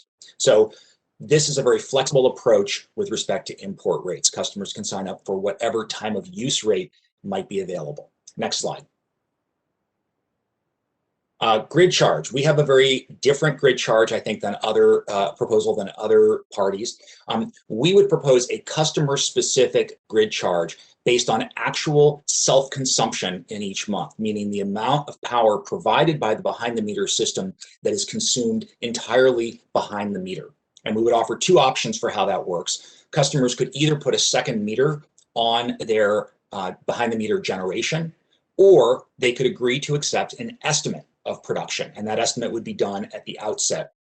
Utility would conduct the estimate, and it would then be able to account for estimated production, and that would be the basis. So this gives customers options if they do not want to install a second meter. The approach that Turn's proposing, because it's based on actual self-consumption in a given month, we think that this is much more carefully calibrated with the kind of avoided cost, with the cost responsibility for fixed system costs that aren't captured in import rates and that we're not imposing on export compensation. So if a customer goes on vacation and they export almost all the power from their system in a given month, they would have virtually no charge under our proposal. We are proposing to capture through this grid charge non-bypassable, unavoidable, and shared costs. And we would essentially assign the obligation based on the total cost between the total rate multiplied by the kilowatt hours of self-consumption in a given month. Our components, our proposal for the NUS rate includes really all the rate components tied to usage except for generation, which is assumed to be avoided. And we provide and identify all the cost categories that could be included in a commission-approved NUS definition. So if the commission likes this idea of a customer-specific monthly charge to capture these costs, but thinks that a different set of rate components should be included, maybe less than the ones that Turner is proposing, our concept is flexible in accommodating that approach. And certainly this would prevent cost shifting in our view. It absolutely ensures that non-participating customers aren't forced to bear a share of costs that would otherwise be paid by the participating customer, but for their installation of behind-the-meter resource. Next slide. So we have here our proposed definition, and I put this slide on here just to highlight that Turn's proposal would include distribution and transmission costs, which we believe the customer should not be allowed to avoid by installing a behind-the-meter system, and all the non-bypassable rate components. We also provide in our proposal an alternative minimum starting point for this calculation, meaning if the commission doesn't like including all of the distribution and transmission costs, we want to highlight the fact that there are many costs that are shared by all customers, including wildfire costs, emergency recovery costs, transportation electrification programs. All of these costs really don't vary with usage. If these are shared obligations, and right now they're collected in many cases in distribution and transmission rates, it doesn't seem reasonable for us to allow a NEM customer to avoid paying their fair share just because they install solar panels on their roof. The only effect of that is to shift cost obligations to all non-participating customers, and we don't think that's fair. If my neighbor puts a solar system on their roof, why am I paying their share of wildfire costs? Doesn't make any sense to us. So we propose, we've identified all of the different rate components here and some cost categories that we think are good for the conversation about what NEM customers should be required to pay. Let's do the next slide. Great. Market transition credit. So our proposal is a cost-based rate, and we think that it would eliminate cost shifting in its entirety, but we recognize the importance of providing incentives for customers to adopt behind-the-meter solar. What we want to do is make that subsidy and the incentive completely transparent, and we want to have it be an upfront incentive, one-time upfront incentive to offset installation costs by the participant. This is not a radical idea. As everyone knows, the California Solar Initiative offered upfront rebates. Prior to the California Solar Initiative, the Energy Commission administered upfront rebates under its Emerging Renewables program. All of these were paid on a $1 per kW of installed capacity basis, and they were used as a direct offset to what the customer owed. So our thought is that this is the best, most efficient way to provide a subsidy. We would propose to limit eligibility to this one-time incentive to CARE customers that are doing new installations. Why? Because right now, care customers are at a severe disadvantage. As I'll talk about in a couple minutes, care customer paybacks really are far behind those of non-care customers. We'd like to flip the script on this and have care customer paybacks be targeted for 10 years. And so our proposal would be to calculate the 10-year payback period for care customers, use that as the basis for setting the upfront market transition credit, and then how would we collect these costs? Well, our goal would be to try to find ways to collect these costs from non-rate sources. That's the ultimate goal here, is to take these costs out of rates. What would those be? We could look at the option of using cap and trade funds, and looking at the general fund. Perhaps there's some state money or federal money that could be available. We recognize the commission cannot order these sources to be made available, but if we identify an upfront transparent incentive and we create a system that allows us to have those costs be contained, there's all kinds of options for looking for additional sources of money. If we cannot find additional sources of money, or if they're not sufficient, we would propose to, first of all, do a fixed surcharge on NEM 1 and 2 customers on a dollars per customer basis per month for a portion of these costs. So essentially legacy solar customers that have benefited handsomely from the existing structure, making a contribution to help new customers to get solar systems and participate in NEM 3.0. The remaining costs that wouldn't be collected through that mechanism, our proposal would be to collect those from all customers in the public purpose charge. So this is our proposal for how to compartmentalize, identify, make transparent these costs, provide them in the most efficient upfront manner that we can. And if there's more money available from other sources, the commission can certainly expand eligibility to non-care customers. The other thing about this proposal is it allows the subsidy to be really carefully calibrated to the end use customer that would be benefiting. If the commission wanted to prioritize participation by customers in disadvantaged communities, it could adopt a different incentive. An alternative approach is to simply provide large compensation rates to broad groups of customers and hope we don't get too many free riders. We can't afford that approach anymore. We think we need to target these subsidies very carefully, and this mechanism allows us to do that. Next slide. We also have a proposal for a paired storage tariff. The paired storage tariff, in our view, paired storage, and I think you heard Brad say this before, it's not really very economic right now. So it's primarily installed by customers that want resiliency. They'd like backup power in the event of an outage. And the value of resiliency to the customer may be sufficient to motivate new installations. We think for a while, even when the system doesn't achieve a desired target payback period. The commission already has incentives for behind the meter storage through the self-generation incentive program. We're not proposing to provide any more. We think that the goal of a paired storage tariff is to incentivize optimal dispatch and provide appropriate compensation for performance during periods of peak system need.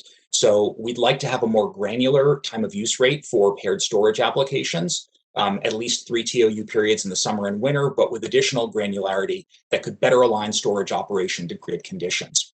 In addition, we're proposing that customers with paired storage have an obligation to dispatch their units under extreme conditions. Those extreme conditions would specifically be extreme system stress during summer peak periods, and they could also include a CAISO stage 2 emergency.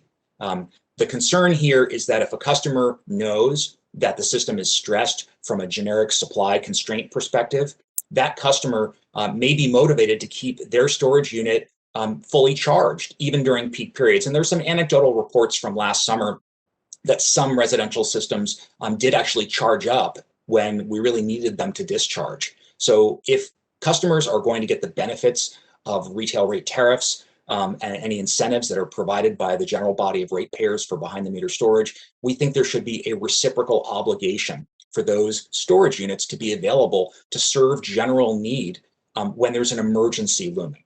So we're proposing to establish this condition and a requirement for remote instructions for dispatch, which could include instructions from the utility, from the ISO, from a community choice aggregator or electric service provider or a third-party aggregator. And we think that compensation should certainly be provided when customers dispatch those units during those peak periods. Next slide. The commission asked parties to use the standard practice manual cost tests, and our proposal has very detailed calculations for our tariff proposal in this respect. I think what's important is the commission in the last case, R 1407-002, provided a public tool for all parties to use to calculate these results. But there's no similar model that's been made available in this case. And this creates a challenge for parties that don't have the capability to build their own cost models. But TURN did develop such a model, and I'm going to discuss it in a minute. In the most recent guiding principles decision, the commission directed parties to use the total resource cost test as the primary measure for cost effectiveness for distributed energy resources, but also said the other tests should be considered. And we explain in detail in our proposal that the TRC test, total resource cost, it's driven really by a comparison of the avoided cost benefits of the NEM customer generation with the costs incurred by the customer to install the system.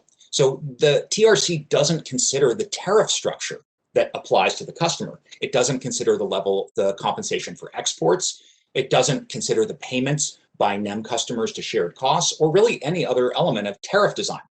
As a result, the TRC test just doesn't give us any insight into a comparison between tariff options. Under the TRC, a tariff that provides infinite compensation to the customer would be the same as a tariff that provides virtually no compensation. Those just aren't the drivers of the results. So what we're looking at more specifically is the RIM test and the PCT test. The RIM test is really a proxy for cost shifting, and the PCT test is a proxy for cost effectiveness from the participant's perspective. We also provide results for the program administrator cost test, but this doesn't provide much insight into the key questions presented in this case because the costs in this test are limited to those incurred directly by the utility to set up and administer the program. So all of the other elements of tariff design just don't make an impact on the results. Next slide. Next slide. Okay, we have some sample results. So we built a cost model. The model is available, and I'll talk about it in a minute.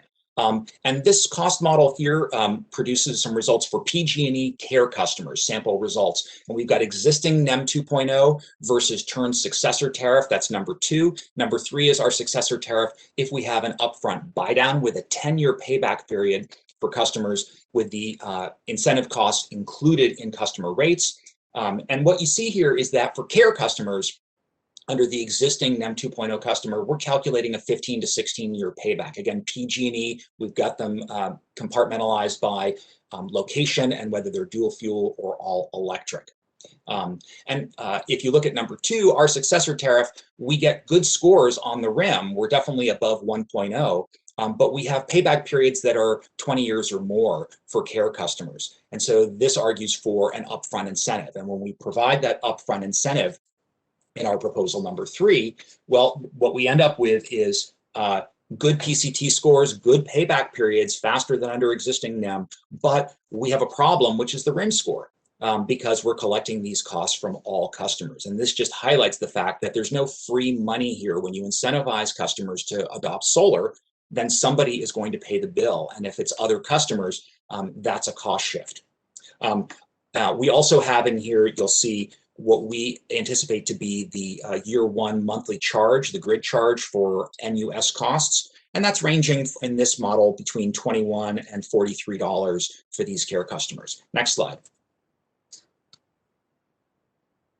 Great, and then here we have what we think is kind of more of an ideal scenario, scenario 4, which is an MTC front buy down. We use a 15-year payback in this particular result here, but we only collect 25% of the incentive costs in the customer rates. And you see there we get good scores, and this highlights the importance of finding other sources for the incentive payment. We also show the levels of the costs that would be imposed on NEM 1 and 2 customers for paying 25 and 50%. So next slide. Here we show the results for non-care customers, and I just want to highlight, we're looking at discounted payback years right now for non-care under existing NEM 2.0 of 7 to 8 years. And we think, although that might be what vendors like to use to market their systems to customers, we don't think that non-participating customers have an obligation to ensure such a payback, especially look at those RIM scores, 0.4 for existing NEM 2.0, just a really big cost shift. So I don't have time to go through these results, but they're all in our proposal. What I'd like to do is to continue on just to two more slides forward, please. And Mr. Freeman, just to remind you, your time is up, but I'll give you another 2 minutes. Thank you very much, Your Honor. So basically, what are the rationales for our approach? First of all, value-based compensation for participants, where credits for participants we're basically crediting them for the actual value of the generation that they provide. And we recognize that retail rates are not a proxy for value to all customers and to the electrical grid, which is the statutory requirement. Retail rates don't provide that indication.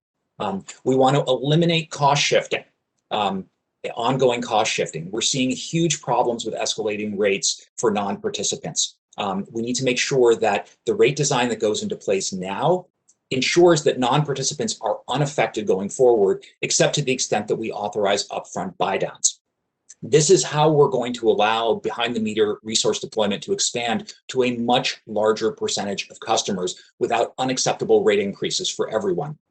If we don't fix the cost shifting problem now, it's going to get exponentially worse, and we are going to end up with a true crisis in the coming years. And it's going to be a crisis of affordability that will primarily hit moderate and lower income ratepayers. We also want to end economic discrimination against low-income solar customers. Right now, we have net energy metering tariffs that link compensation for behind-the-meter resources to household income. Why should household income determine the value of rooftop solar? It makes absolutely no sense. Our proposal would provide similar value to both non-care and care customers and focus any upfront incentives on care customers to promote care customer adoption. And as I mentioned before, our market transition credit can be used to accomplish a variety of different objectives. It can target higher adoption rates in disadvantaged communities or multifamily dwellings, and it's a far better approach than over-subsidizing all net energy metering customers and dealing with a lot of free riders and huge cost-shifting impacts. So let's just go to the next slide. We've developed our own model, and as I mentioned, there's no public tool in this case. Our model is built by our outside consultant, Michelle Chait, who worked for E3 on the NEM 2.0 public tool. So we have a fully functioning Excel model that's available to all parties. I don't have time to go through all of the data included in the model, but we do have Michelle available to answer questions if that comes up during the Q&A. And the next couple of slides here provide details on the data populated in the model. It currently has complete PG&E data, and we're adding data for Edison and SDG&E. We're going to have that available and complete, hopefully, for our direct testimony, and we'll use that to provide more complete results for our proposal and to look at some other proposals and see how they score. So if you just do 2 more slides forward, you'll see there is a link to the model.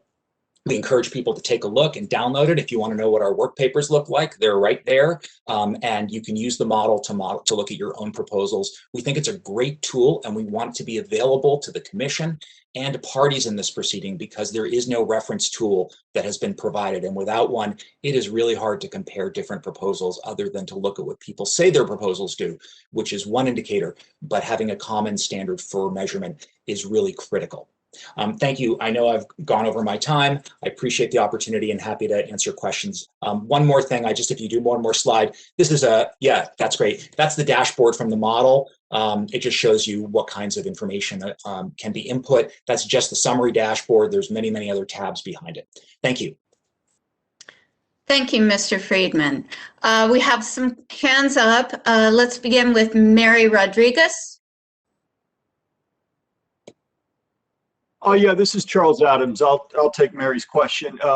Mr. Friedman, your proposal focuses on neighbors subsidizing neighbors. Thank you. We think that that's very important. If rooftop NEM credits were counted towards the RPS, for example, or a 100% clean California goals, wouldn't that result in NEM credits subsidizing those who don't have solar? Meaning it's a matter of how the solar is counted. If solar is not counted as clean generation, does that make sense in your proposal? Or would your proposal, looking at benefiting the utilities through the RPS by counting them, work? How was farm destruction and ecosystems accounted for in your proposal? Or is it an externality that's not part of the calculations you've done? Thank you. Okay, great. So how is NEM generation counted for under the RPS? This is a good question. Currently, NEM generation is counted as an offset to retail sales, and so it reduces the compliance obligations of utilities, CCAs, and direct access providers. So there actually is a reduction in the obligation to procure new clean energy resources. In addition, behind the meter resources can be certified under the REGIS system, and they can produce renewable energy credits. And those credits can be sold today to CCAs and IOUs and ESPs for RPS compliance. They're bucket 3 resources, so there's a limit on their use, but they can count. So already they're counted as an offset to retail sales, and they can be counted as a supply side resource. If the question is, should we change the way that we count? I believe that is a statutory fix that would be required, and it brings up a lot of interesting issues. Now, when we do net surplus compensation for existing NEM customers, that does involve there's a REC payment, I believe, associated with that. So there's a way to link export credits to an increased REC value and then have the retail provider get credit for it. I don't think that really moves the needle too much on what we're talking about here. These REC values aren't that high. And then to get to your final point, how did we take into account land use concerns associated with central station generation? And the answer is we did not take that into account in our proposal. We were using the avoided cost calculator values that were developed by the commission, so we didn't take that specifically into account in our tariff. Is there a follow-up to that question? Okay, then if I could just remind the person speaking for Mary Rodriguez to click off your hand, your raised hand. Brad Hevner, you have a question.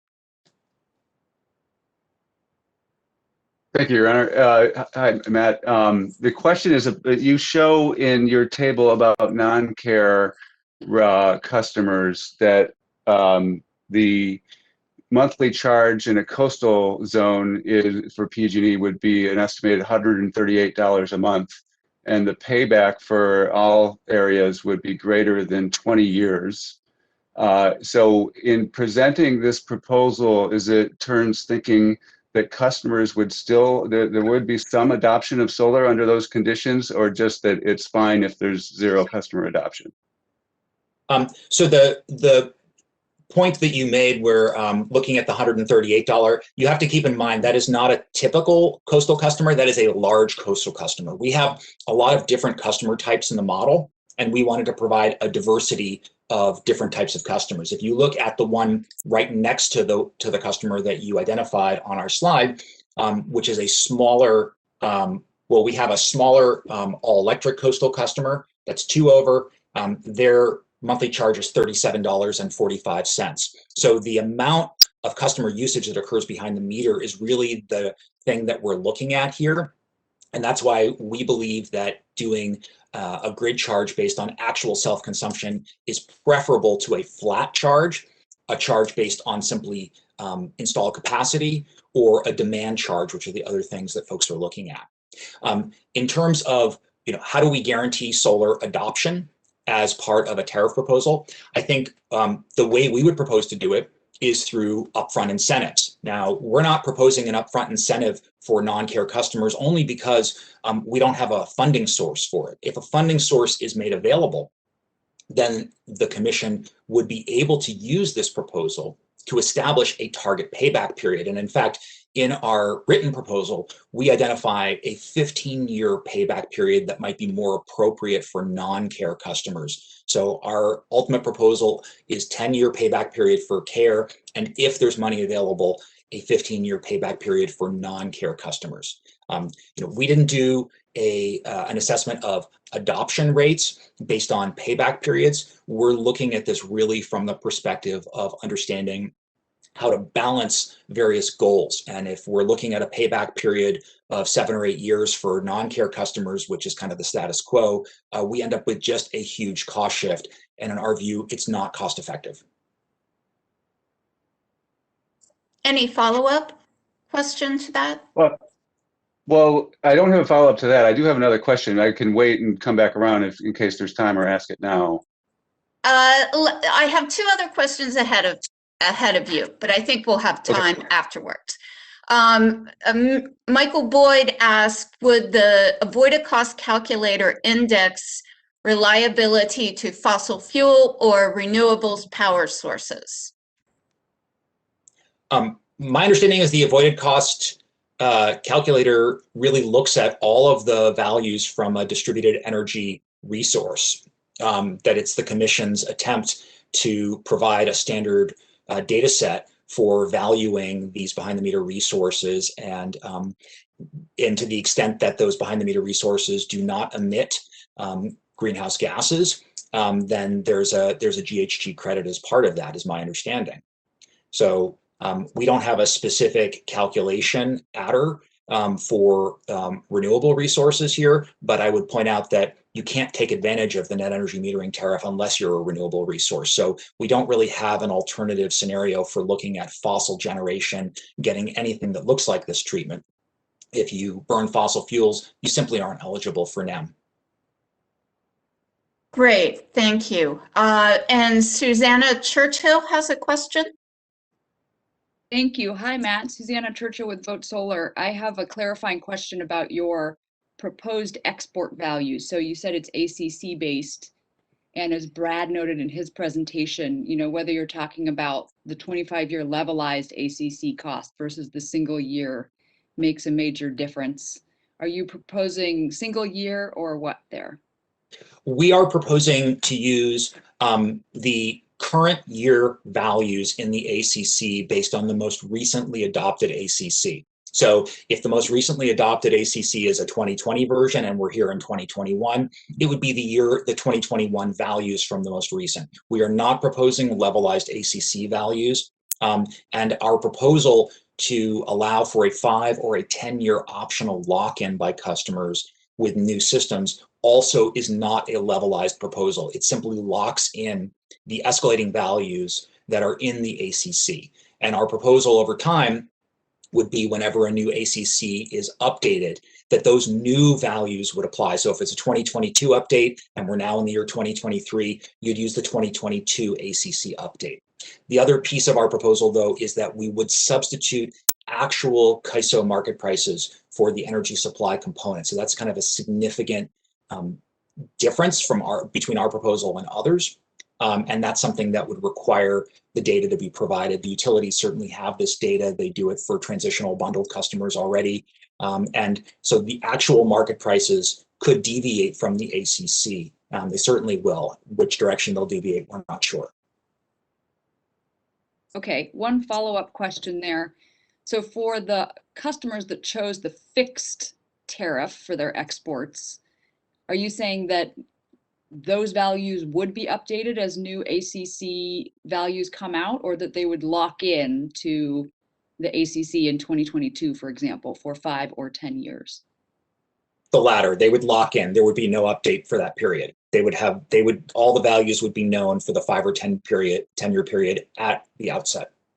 Okay, thank you very much. And next up, we have Joe Weedman.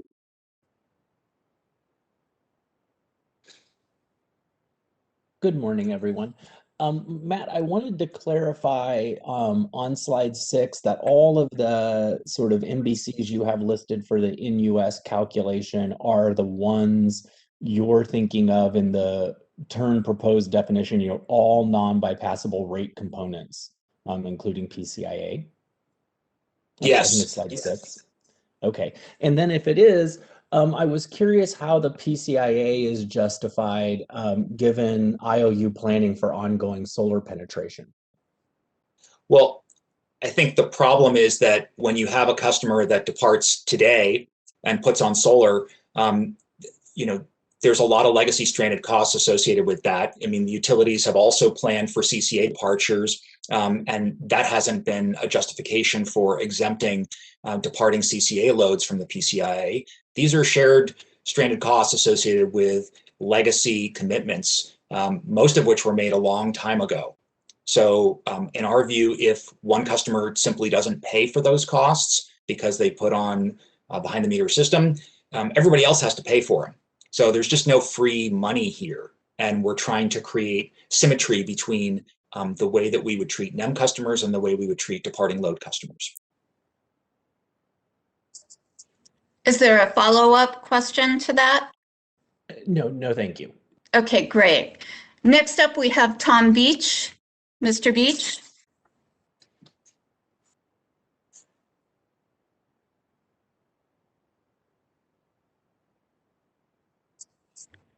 Mr. Beach, do you have a question? I see your hand is raised. Can you hear me now? Sorry, I was muted. Yes. Yeah, Matt, thank you very much. Matt, I noted your interesting proposal to have a portion of the export rate linked to CAISO market prices.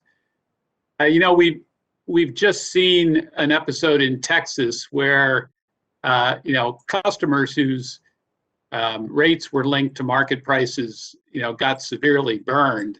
Obviously, having solar export rates linked to market prices could result in, you know, if we had a similar episode in California and solar customers realizing huge windfall benefits, why would you want to give up the natural hedge against high market prices that are represented by an export rate that's not linked to market prices?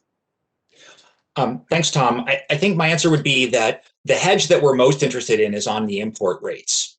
We want the provider of retail service to be very well hedged so that if we got an episode like the one that occurred in the Texas market, that it would have minimal effect on rates charged to customers. On the export side, those export rates are designed to, in our view, represent the value that those systems are providing to the grid and all customers. And what is more reflective of the value than the market price that's available? You know, hopefully California avoids the pitfalls of Texas, and I think a lot of us are working to make sure that that happens. But in the event that there are periods of price excursions, that's really reflective of the value. And we think the other piece of using the real time or the hourly price is that for customers who are paying attention and interested, if there are periods of particularly high pricing, and let's exclude like crazy events like $9,000 a megawatt hour and just think about more likely conditions that would occur on an annual basis, customers would then be motivated to actually reduce their on-site usage to increase exports if they knew that the value of those exports was really high on a particular day. And isn't that what we want customers to be able to do to increase their supply to the system when prices are high? It's a way to, I think, unlock some of the value of the resource. That's really the idea behind it. If I could have a brief follow-up. Sure. Do you think that residential customers are really interested in playing the energy market like that? I mean, that's certainly something that's been widely discussed and piloted with industrial customers who are far more sophisticated and have actual energy managers. But do you think that the average residential customer is going to be looking at CAISO market prices and trying to dispatch the solar on their roof to respond to them or dispatch their own loads? Well, I think price responsive customer demand has been something that the Commission has spent a lot of time talking about, and many parties have argued that it should be a feature of rate design. In this case, we wouldn't be proposing to link the CAISO hourly prices to what customers pay for imports. We're only looking at the export rate here.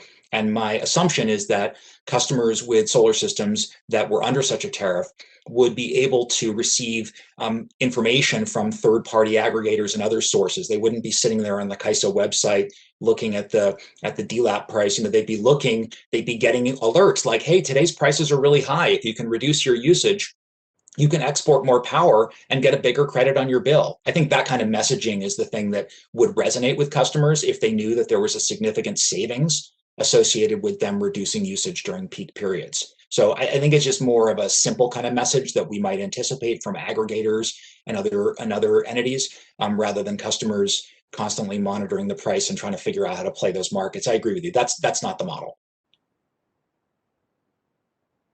Okay. Commissioner, did you have a question? I thought so. Yes, Please go thank ahead. you, Judge Himes, and thank you, Mr. Friedman, for your presentation. I think one of the equally important components of this proceeding is not just where we end up, but how we get there. And I apologize if I missed some of this in your presentation. But what is there a high level proposal or detailed proposal on the transition to what you're proposing? How do we transition? I assume you're not proposing, you know, January 1st, we start with this new structure. Is there, or maybe you are, but is there a transition that you're thinking through? Our proposal is to start with the new structure. We think that it's long overdue. The commission committed to refresh the NEM rates in 2019, and it's now 2021. And before a new rate gets adopted and implemented, we're at least in 2022. And we don't think there's a lot of time to waste to do reform. If there was some kind of an interim bridge proposal to get to where we're going, I think we'd be open to that. But we're focused on designing a rate that we think is going to work for the long term. And we don't see any reason why the transition couldn't happen. If the commission wants to soften the blow by providing upfront incentives that tail off over time, that might be one way to do transition. And we've provided plenty of options in our proposal for ways the commission could calibrate those upfront incentives to be able to achieve very specific goals. And that's where we really want to focus the commissions. That's a great tool that's available, and it's in the E3 white paper, but the E3 says you give a bonus over a bunch of years. And we're thinking it's better to provide an upfront incentive and figure out who gets priority for the subsidies that are available. And that's really what we're trying to focus on here. And just so I ask the question, what about the transition on the currently non-bypassable, unavoidable shared costs? Meaning something other than going all the way to that approach. I mean, what we've done here is we've proposed the way we think it should work, but we've also identified ways that it could be modified so that if the commission wanted to do, and in fact, our model that we've developed actually allows users to pick a percentage of distribution costs that would be recovered through that. So you could calibrate the recovery of these costs. You could set them at a certain percentage, 50% year one, 60% year two, 75% year three. These are all possibilities. Once you have the approach, there's a lot of ways to adjust the amount of these costs that are calculated over time, if that was the objective. I think the key would be predictability so that customers that sign up under the new tariff know what they are going to be, what they can expect to pay. Because we want to make sure that customers have a good sense of their obligations over time, the incentives available up front. Those are the things people solve for when they're looking to make a new investment in their system. And for existing NEM 1 and 2 customers, our proposal is to collect some costs from them, but not to transition them from their existing rates to the new structure in any manner that is different from what the commission has already decided, meaning the 20-year grandfather period. Thank you. Sure. Okay, I don't want to eat into our lunchtime too much, but I will take 2 more questions. Rick, and I apologize if I don't pronounce your name correctly, Umoff.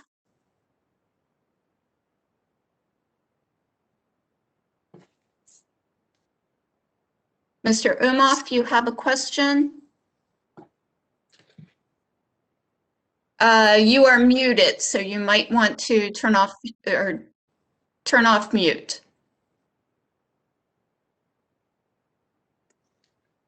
Hi there. I think I was muted by the host. Thanks. And you did get my last name correct, which is impressive because most folks don't the first time.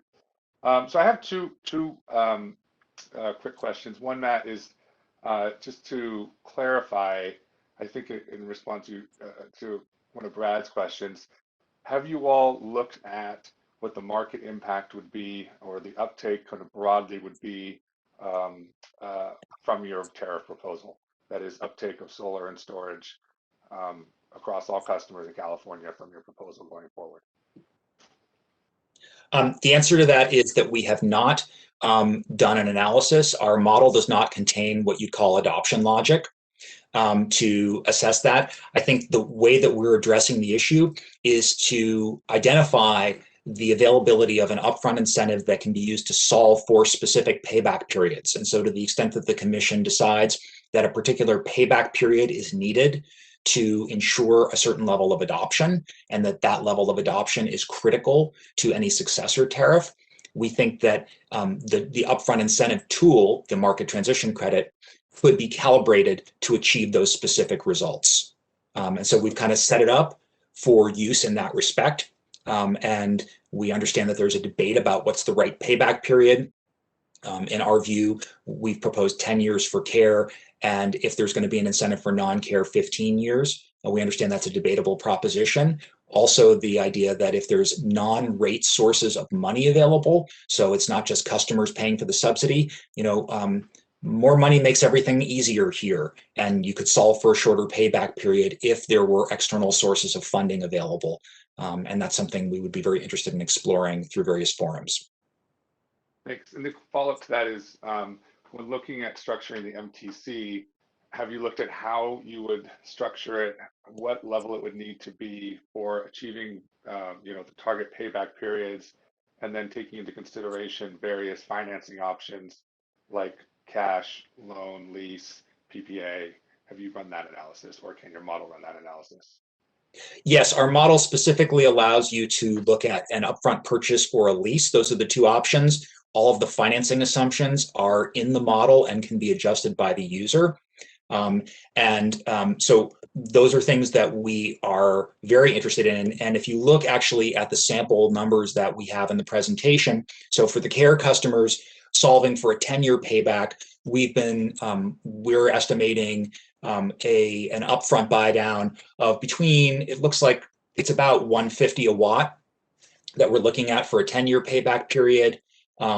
Or for the care customer, and for the non-care customer, if you wanted to solve for a 15-year payback period, we're looking at a buy down of somewhere in the range of $1 a watt. But the model calculates all of those, and you can change your assumptions accordingly to figure it out. And the way we're calculating the payback period is we're assuming if it's a 10-year discounted payback period, that at the end of 10 years, you've paid off all of your costs for a 20-year period. So whether it's an upfront purchase, you've paid off your capital and your O&M. If it's a lease, you've paid off all of your 20-year lease obligations within that 10 or 15-year period.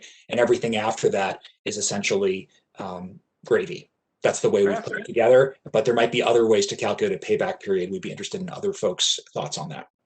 One other just quick follow-up here to that is, what do you have a suggestion for what the commission would do if they got it wrong, if they got the MTC wrong, or if the tariff wasn't yielding the payback period results that were expected?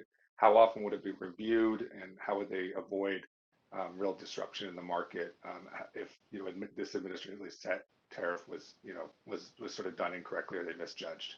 Got it. Well, all tariffs are administratively set, including the ones proposed by the solar industry. So I don't think ours is any different in that respect.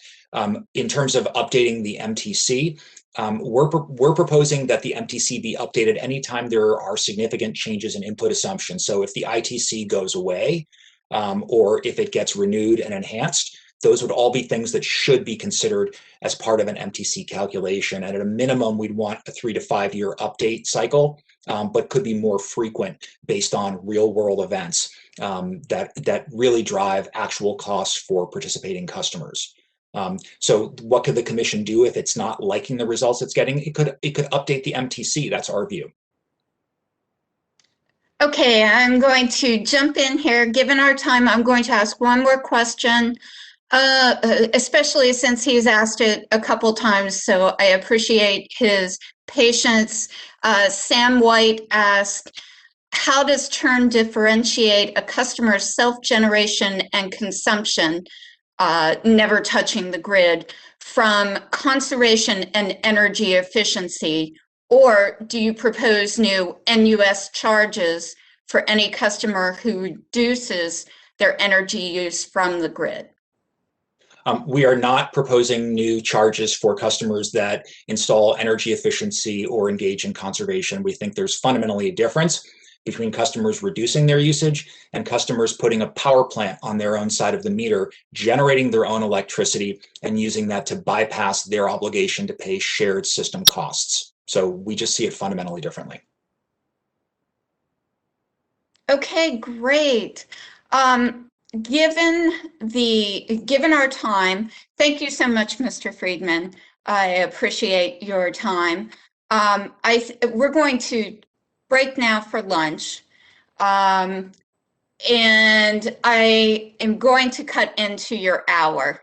I want us all to be back at 1 o'clock, ready to begin. So enjoy your lunch, and we will be back at 1.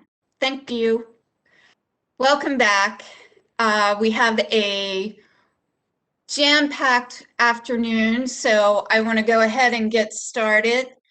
Next up on our list of presentations is the presentation from NRDC, and the sponsor is Mohit Chabra.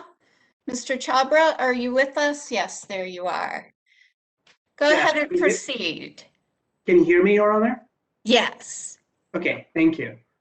Well, good afternoon, Your Honor, Commissioner, and all stakeholders. I am Mohit Chabra. I'm a senior scientist with the NRDC, and I'll start presenting now. Could you move on to the next slide, please?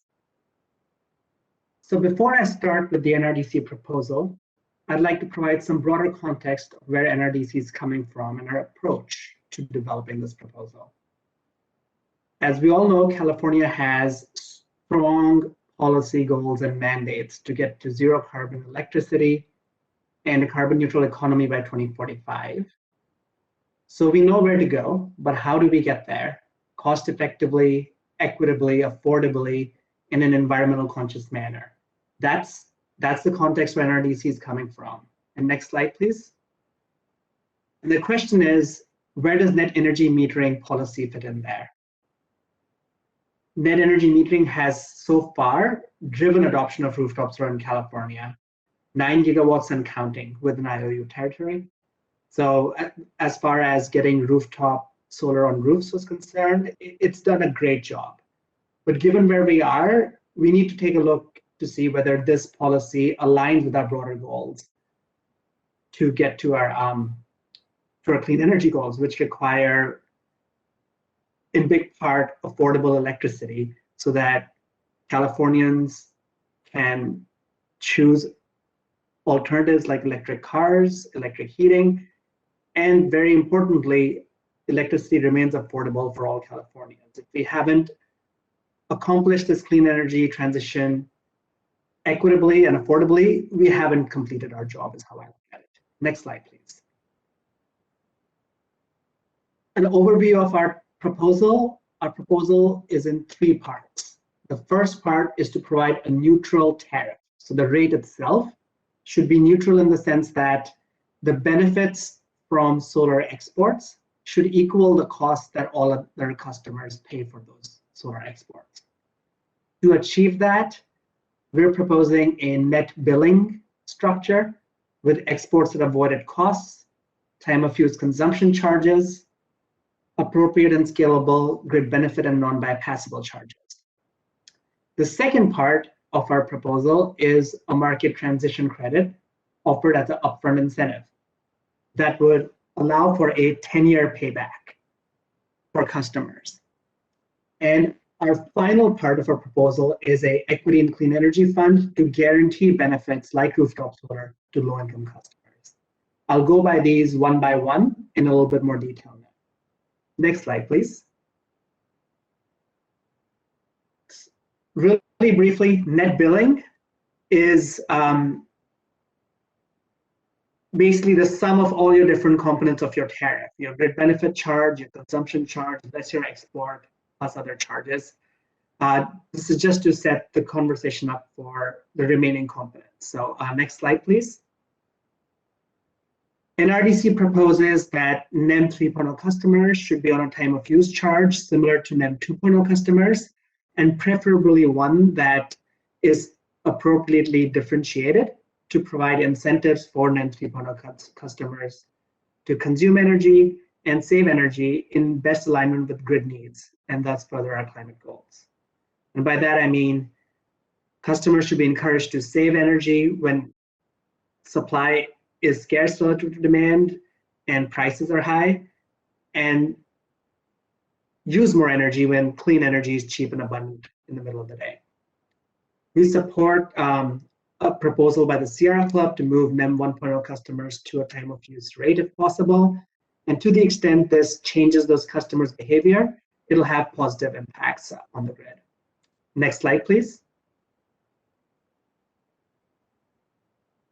NRDC proposes setting solar exports at avoided costs. So we've proposed choosing a near-term value, and I'll explain why, for stability mostly, of avoided costs. And this solar export value should be same for all customers, care customers and non-care customers. Currently, that isn't the case, and it causes disparity in how much care customers are paid. They're paid lower for their solar exports. We propose that this export rate is updated regularly, for example, every 2 years or every year if the commission so decides. And if additional benefits get added to the avoided costs, like benefits of air quality, they would get accounted for. We also propose that NEM 3.0 customers get locked in to whatever their current export rate is for 10 years. So if I were a customer that would adopt a new solar panel in 2022, I would get locked in to an avoided cost export rate for 10 years that is most relevant. And a customer that adopts a solar panel 2 years later will get locked in for a 10-year period to the most relevant avoided cost then. And these avoided costs we propose are hourly. So the signal to use energy and when to export energy is provided. Hourly avoided costs, they contain the signal that exporting electricity in the evenings when grid benefits are highest is more beneficial, and they automatically incent storage because they encourage customers to store solar electricity and then export it when the grid needs it. Next slide, please. The reason why we proposed near-term avoided costs is that avoided costs in out years can get uncertain.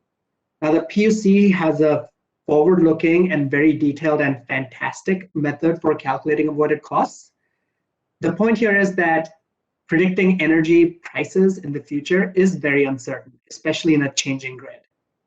And I have illustrated for a climate zone in PG&E the weighted average avoided cost for a typical solar weighted by solar generation based on the 2019 and the 2020 avoided costs. So the blue line is 2020, and you see how they're pretty close for the first few years. In the out years, they deviate. The 2018 numbers were a lot closer to the 2019, to the orange line. I just didn't get time to complete this by the time I had to send this presentation out. And so were the 2017 numbers. It's unclear where the 2021 numbers will be. They could be somewhere in between. But the point being that anchoring to this long-term value may mean that a long-term average or a levelized cost changes from year to year. So there's that aspect to consider as well. And next slide, please. NRDC proposes a one-time adoption incentives for all customers that allows a payback of around 10 years. So once you fix your time of use charge and you fix your export rate, you can then calculate and determine what upfront incentive is required to allow a payback of 10 years. Given that these systems last for 25 or 30 years, giving customers a 10-year payback means that you're offering a viable product to customers that they're incentivized to adopt, and they make back their investment. They also help the environment and make some money too, given how long these systems last. We propose that this upfront incentive be updated regularly, up to 2 years, in line with the avoided costs, so that as market conditions change, systems get cheaper or more expensive, tax credits become bigger or smaller, this can be changed as well. We really strongly endorse this method of providing an incentive because it's a transparent subsidy. One of the really hard parts about the existing NEM subsidy is that it's built into rates, so it's unseen. It's only estimated years after. With this, you get a better idea at the onset what the subsidy is, and you can account for policy goals such as air quality and land use protection, and understand how much you're paying for that. This also opens the door to co-funding in the future, in case you figure out ways legislatively or otherwise to bring in more money. All of this money doesn't have to come from the electric sector. And the important point is that if you don't do this, there is no possibility of co-funding. So this is essential to at least open that door. Next slide, please. So combined with a locked-in export rate, you provide a very stable market signal. The customer is all but guaranteed to make their investment back in a reasonable time with this structure of a locked-in export rate, stable consumption charges, and upfront incentives. You keep distributed generation growing sustainably in accordance with law, and the Commission has the freedom to figure out what this upfront incentive should be in accordance with what it considers sustainable growth, and that definition may change based on market conditions and grid realities. And keep in mind that we have low-income programs and building codes that already increase distributed generation in California. So this would add. It allows flexible policy decisions, as I've explained, that the incentives can be adjusted. And what's really important to remember is that providing an upfront subsidy has much less spending or rate pressure compared to building that subsidy into rates. And here's why. A rate that provides the same payback as an upfront subsidy may be equal to the payback period. But once the payback period is over, say 10 years, the one-time upfront subsidy is gone. Then the customer is compensated at the Commission's best estimate of a fair value. But if you build the subsidy into rates, the customer is overcompensated because there's a subsidy there for the lifetime of the system. And that could really cause problems. So by doing that, and by that I mean providing an upfront sensitive subsidy, not only do you encourage solar adoption, but you also right-size the subsidy. And you're flexible as to what you want to accomplish with it, and transparent. Next slide, please. NRDC proposes that grid benefit and non-bypassable charges should be based on estimated consumption. We're pretty flexible as to how that's done, so I'm not going to go into too much detail here. Next slide, please. The last big component of our proposal is the Equity and Clean Energy Fund. The proceeding already has a record, and other data exists that show that rooftop solar is disproportionately installed on higher income earners' homes. I have a chart from an LBNL study that shows this on the slide. One of the biggest barriers for low middle income adoption is the first cost of install, and sometimes repair that's needed to roofs to install this. Net energy metering is a very strong market signal, and it works for those that can hunt down the market signal and avail of it. But for a lot of vulnerable customers who you need to go to and target to make sure they get these benefits, you need something that addresses this big barrier, this first cost of adoption. And I will posit that unless we address it, we won't get solar in the right places to vulnerable Californians, those who need resilience and reliability from solar panels. And add to the fact that solar is disproportionately less installed in low-income households. The bottom two bars of this chart show that the bottom 40% have seen very less solar, and that, as the proceeding has shown, solar customers do get subsidized more than the value they provide. That means lowest income customers have subsidized all others historically. These two things combine to say that, and that's something we should change. The next slide, please. To accomplish that, NRDC proposes a Equity and Clean Energy Fund that will be funded by charging existing customers who've locked into their tariff for 20 years a small charge of $2.50 per kilowatt Then 3.0 customers would only pay this after 10 years or their payback period for our proposal. You could collect $130 to $150 million annually. These are approximate numbers. And the PUC would then, per NRDC's proposal, start a process to figure out how to spend these funds. And I don't lay out exactly how these funds would be spent, because spending these funds is something that should be decided with community members, environmental justice advocates, public advocates, and so on, to make sure that these funds are spent in a way that communities most need and most benefit from. Next slide, please. Oh yeah, and I should say, we're on that same topic, we're also open to how these are spent. You know, these could be spent on solar or other things that the communities value.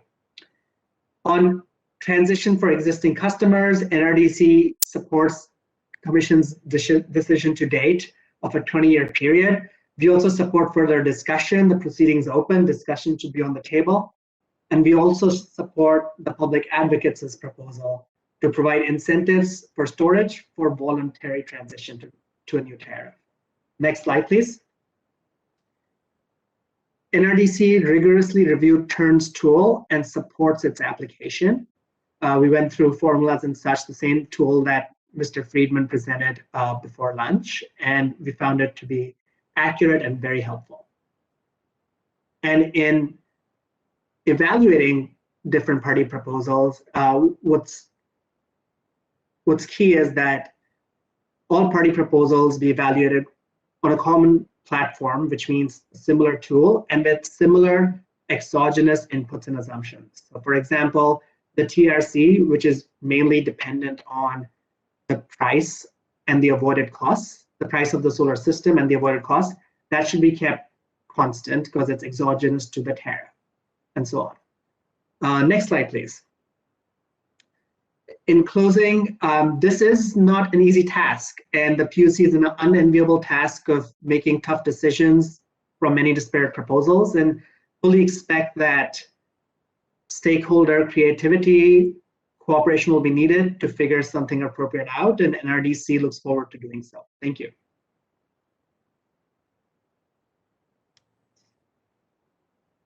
Thank you. All right, let's open it up to questions. I believe that Mary Rodriguez has her hand up. Thank you. Yeah, this is Charles Adams again. I'll take Mary's question. What does your proposal use to account for the environment, i.e. rooftop solar does not destroy farmland, wildlife habitat, ecosystems, utility farm solar projects do? How is that accounted for in your proposal? Thank you. That's a great question. So to account for that, we propose that the upfront incentive that allows for a reasonable payback account for these other benefits. So when you are incentivizing solar over and above what you think its grid value is, you're doing it to meet those policy objectives. And the upfront incentive is a transparent way to do that, where we can come together, talk through what those needs are, and then set a reasonable incentive. Right now, it's just assumed to be there somewhere within rates, and it's hard to tell whether it's too little or too much. And I want to get transparent and accurate about it. Any follow-up? Yeah, would a strategy change, a statutory change that counts rooftop solar towards NEM credits, therefore benefiting the IOUs, it put on to the grid with the revenue grade meter, and count that towards the RPS and 100% clean California, allow people with rooftop solar to subsidize the environmental goals that seem to be existential. What do you feel about that as an idea, and how would you feel that could be accounted for? So, as Mr. Friedman said before lunch, rooftop solar impacts, not directly one-for-one, but it impacts the RPS credits and contributes towards getting to our 100% clean energy goals, right? Once you have 100% clean energy, then rooftop solar, along with all other renewables, have contributed to it, right? So in addition to what Mr. Friedman say, I don't have too much to add other than our upfront incentive will keep rooftop solar going, and that incentive should be decided with all these other values in mind. And the intent here, and my objective, is to figure out what NEM policy best fits with getting to our clean energy goals in a timely, affordable, and equitable manner. Thank you. Great, thank you. Next up, Tom Beach. Hi, Mohit. Tom Beach from SIA. You showed a slide comparing the 2019 to the 2020 avoided cost calculator results. I don't think NRDC was involved in the 2020 ACC case that went on for all of last year, but you weren't trying to draw to say that those two avoided costs are equally valid, because we did a whole year of updating of the 2020 ACC to bring it in line with the IRP and to correct a lot of deficiencies in the 2019 avoided cost calculator. So I just want to confirm that you're not trying to say that the 2019 avoided costs are equally valid as the 2020 ones, are you?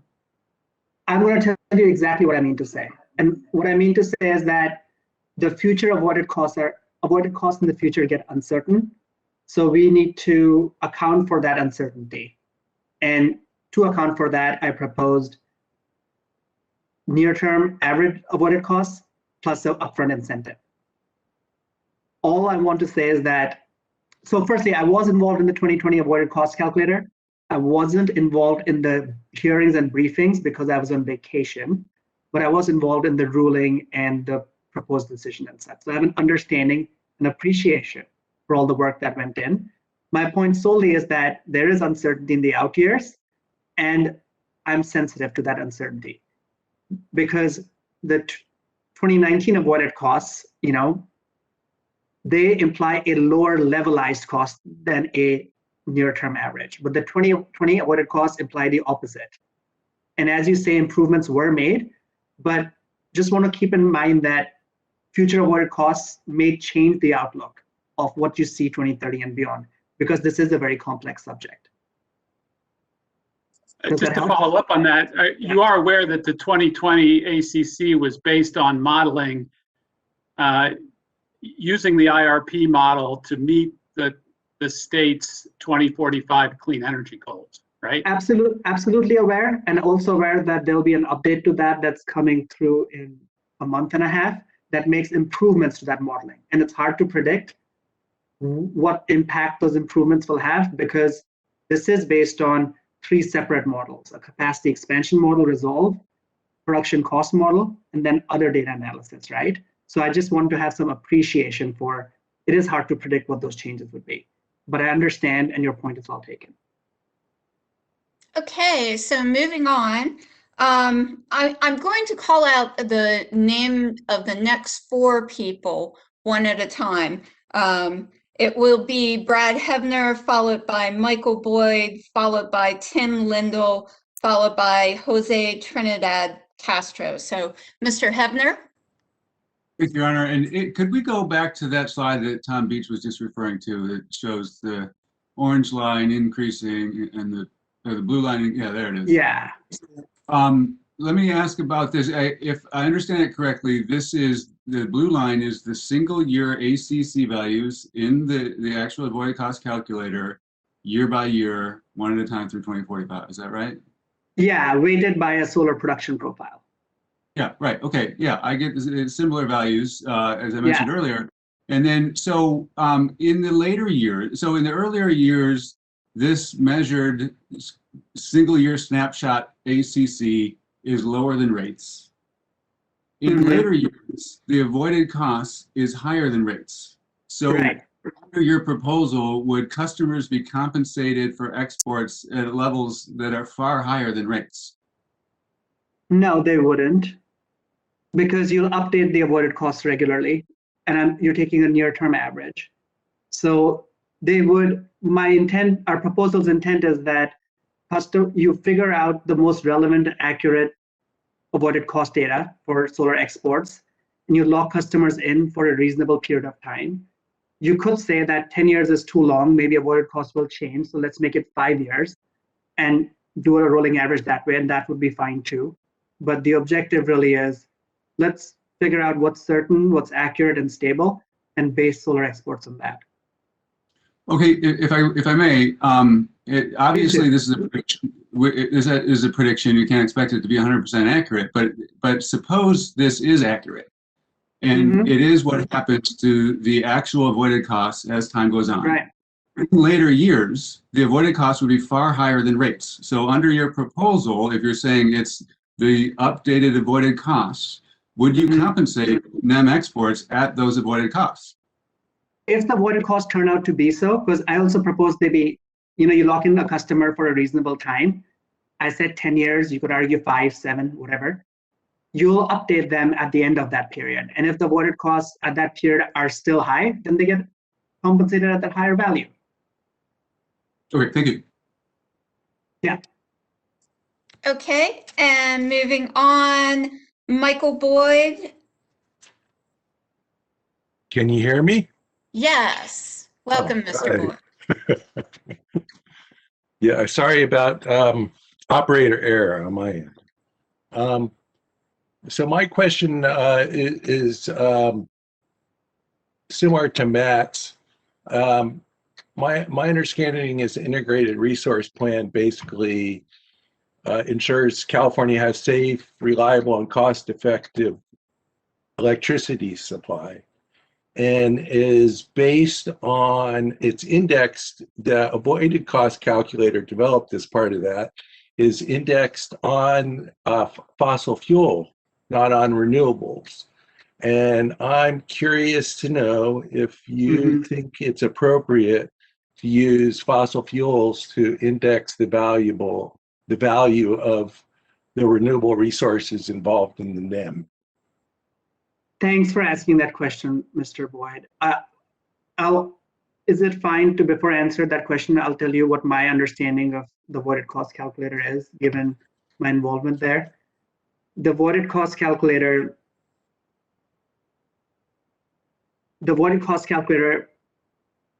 tries to figure out, in a grid that contains all the resources that changes to get to our clean energy goals, what is the value of saving energy or producing energy at the customer's rooftop? So in that, it values rooftop solar at a mix of expected fossil and renewable production that is aligned with our clean energy goals. So do I think that it is good to simply value renewables at fossil? No, you should value it based on its energy system and policy worth. And to my best knowledge, the avoided cost calculator tries to do that, which is why I've used it. As a follow-up question, I would like to ask, would you think it would be more appropriate to value it at, say, the utility-owned generation portfolio of renewables, like it owns its own solar panels? Would it be more appropriate to value it the utility system costs versus the current avoided cost calculation? The avoided cost calculation, to my best knowledge, tries to account for utility system costs, transmission, distribution included. Yeah, so they have adders for if you save energy in the evening, you relieve transmission congestion and need to build more poles and wires. So that is part of what the export value would be for solar. So what I'm hearing is you're saying it's part of the valuation? It's part of the avoided cost. They have separate it's one columns. of the factors, correct? Yeah. Okay. In the Excel spreadsheet, it's like avoided transmission, avoided distribution, avoided carbon. No, I'm asking more specifically about PG&E, for example, owns a large amount of utility-owned solar generation that it owns, and then it files annually for in the general rate case to be paid at utility rates to all ratepayers. Right. That's what I'm asking about. Don't you think it would be more appropriate to value it at their cost? I'm going to think about this and I might get back to you and or through testimony to everybody, but I think that the avoided cost calculator intends to account for that when it looks at, because the IRP estimates the cost of future build of supply skilled resources, future renewables, and then it accounts for how much of that can be deflected through rooftop solar. So in that manner, it attempts to account for it. Does it do it perfectly or not? I'm uncertain, but I will look into that. Thank you. Okay, I appreciate your answer. Thank you very much. Okay, I want to move on, and just to let those waiting know, next up is Tom Lindell, and that will be followed by Jose Trinidad Castro, followed by a question in the chat, followed by Claire Bloom, and then Rick Umhoff. So Tom Lindell up first, please. Okay, Mr. Lindell. I'm going to move on to the next person. We'll come back to you. Jose Trinidad, I believe it's Castro. Okay, let me, again, I'm sorry for the technical difficulties. Let me ask our IT person, thank you. And then we'll go back to Tim Lindell. Mr. Castro? Yes, Jose Trinidad Castaneda with Climate Action Campaign. My question, Mr. Chabra, is early in the previous presentation, Mr. Matthew Freeman stated that energy users who install a mini power plant, which I'm assuming is a rooftop solar and battery system, should still have to pay the shared system costs and in the previous rounds of NEM. So I think we highlighted in this in our proposal, there's a significant amount of funding that's going towards SOMA and some of the DAC programs as well. Some of that is, some of the new funding is fairly early, and we're looking forward to assessments of how effective cost effective those programs are for low-income customers. We view this tariff proposal as something that goes hand in hand with the programs to increase adoption. We've also included in our proposal a request that a workshop be held by the Commission before this program would expire to assess the impacts of this. I believe around the same time those programs would be reviewed.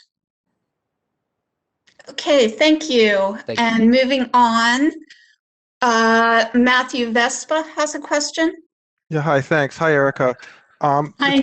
This went by fairly quickly, but on the payback period slide, that was the last slide, it looked like you had a marker for current payback periods and then, yeah, there, proposed income qualified payback. What is your estimate of payback if you're not income qualified under your proposal? So it's the full green line, and I apologize, don't remember all the numbers off the top of my head. For PG&E, it's 15 years. I believe it's the same for SCE. I can't recall SDG&E's exact number. It looks in the 13-year range to my eyes here, but that was in the correction that went out. Okay, and then have you assessed how that might impact deployment? Because you're basically, at least according to your analysis, at least tripling the payback periods? Yeah, we haven't done any assessment of how that would impact deployment within California. What we've done is look at other states that have adopted NEM reform and what the deployment looks like there after it's been adopted. Not charts included in our proposal. This is meant to compare to other locations that have adopted NEM reform and highlighting some that still have robust solar markets. Okay, thank you.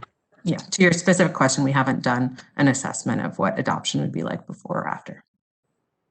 Okay, thank you. Moving on.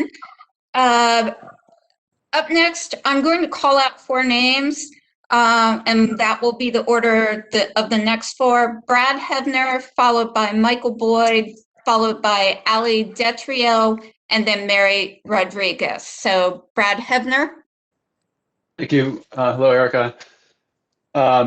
You mentioned, I have a question similar to the question that I asked Mohit earlier about the balloon payment kind of structure, where later years there's very high value estimated according to the avoided cost calculator. And you said in your presentation that you under your proposal, you would pay those high values if they turn out to be true at the time. Correct? Okay. And then, but then you also have a cap, which saying that the level of credit paid can't be higher than the actual rate. And so first off, just to clarify, is that separately within each TOU period? Yes, that's separately within each TOU period. And my understanding is that's most likely to bind for some of the commercial and industrial rates. I can check with our rates folks on that. Yes, it's not. I think it's just a few years out before the values in the ACC calculator currently would exceed commercial rates, and so it sounds like the cap would be the limiter for the commercial customers, especially. And so my question is, I'm not sure the justification why it makes sense to pay the calculated value of solar when that value is less than rates, but it doesn't make sense to pay the calculated value of solar when that value is greater than rates. Yeah, so our thinking behind that was that if you pay higher for the exports than for the on-site usage, that sets up some strange incentives for customers. And that was the thinking behind that. I think it's a separate issue of whether the avoided costs end up, when we get to that year, being higher than rates. That to me seems like a questionable outcome of the ACC calculator, or the avoided cost calculator. But to your first question, what was our justification for that? It was just not setting up a strange incentive to export. Okay, so but it does limit one side, not the other. One other question, if I may, this should be quick, that you propose that this not be, an NEM3 not actually be implemented for 12 to 24 months, but that customers would go off of NEM2 immediately upon the decision. And probably the decision will not include some of the finer details that get worked out in advice letters. So what would the customers experience in that interim period? Yeah, I think that's a great question, Brad, and we should probably do some thinking on our end about what the impact would be for your market and the ability to sell. I suspect what we'd propose is something along the lines of illustrative rates until we got to the point where we had the definitive rates, but we can do more thinking on that. Okay, thank you. Yeah, the rationale behind us proposing that switch was just concern about the growing cost shift. And given that customers currently have a 4-year payback and then are guaranteed the rates for 20 years, we're just concerned about continuing that. And I presume if the actual NEM3 structure were simpler than the one proposed by the IOUs, you may not need a full 2 years for implementation. Would you say that that's true? I have a hard time committing to billing things because things I think are complex versus simple, and billing, it never is as intuitive as I think. I will say that a lot of these components are things we already have in other rates. So I'm not sure that translates. Okay, let's move on. Our next 4 questioners are Michael Boyd, followed by Ali Detrio, Mary Rodriguez, and Tim Lindell. Mr. Boyd? Hello, my name's Mike Boyd. I'm with Californians for Renewable Energy. I have 2 questions. I'm feeling a little confused by this grid benefits charge. My unmet need is to understand what service does the IOU provide a NEM for in return for this grid benefits charge? Sure, thanks. That's a great question. So I think I had a slide a few back that went over what components are covered through the grid benefits charge. It was 2 blue boxes that are large. Thank you to the IT person. There's several components in there. There's transmission and distribution, the bucket that we're calling public policy costs. One thing to note is that NEM customers do still use the transmission and distribution grids. In fact, PG&E has done some analysis in our GRC that showed the cost of serving those customers may actually be higher than non-NEM customers, in part because they're also exporting to the grid.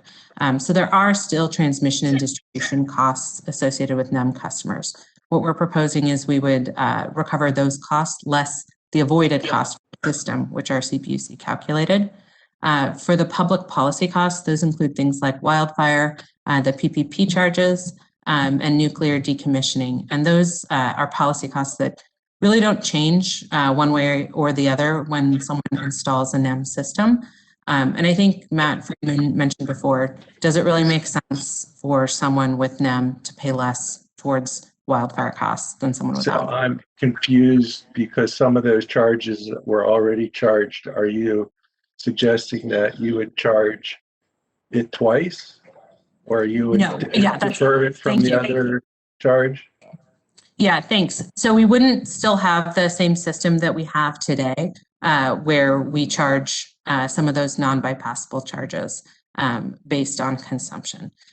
So we would eliminate that component. That's something that's fairly complicated to bill and complicated to explain to customers.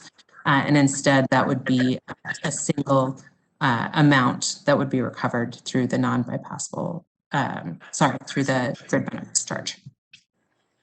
So what would be the net effect on a NEM versus a non-NEM customer? So what way we've designed this is to eliminate the cost shift so that everybody would pay their share of those costs.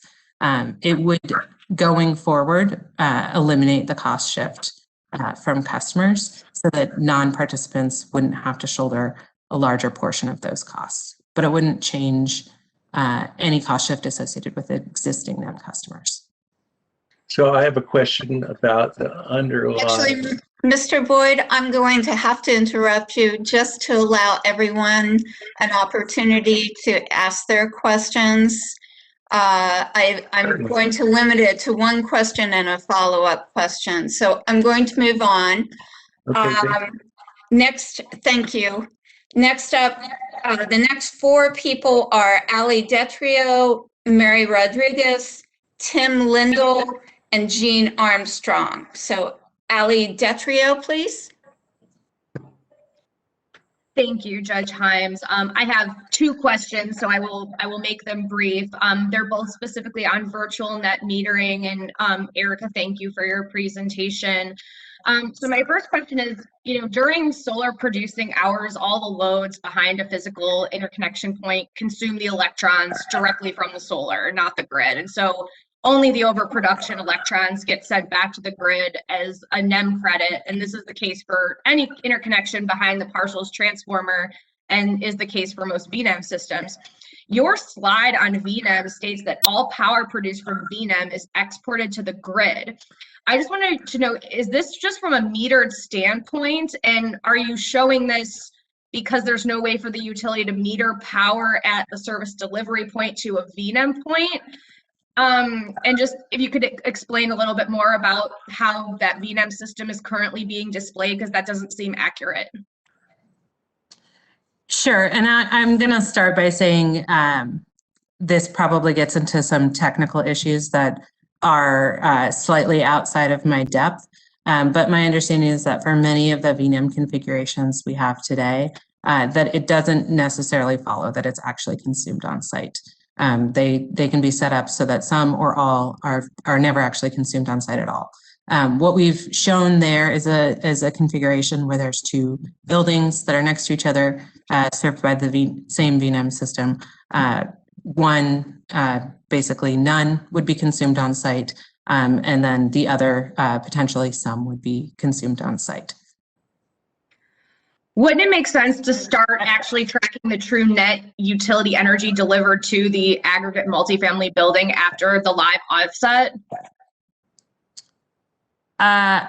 I'm not sure that we have full visibility into that. And I think what we were trying to do here is propose something that works for all systems, and coming up with sort of a boutique system by installation is not something I think that we would support just because of the complexity of billing and setting that up.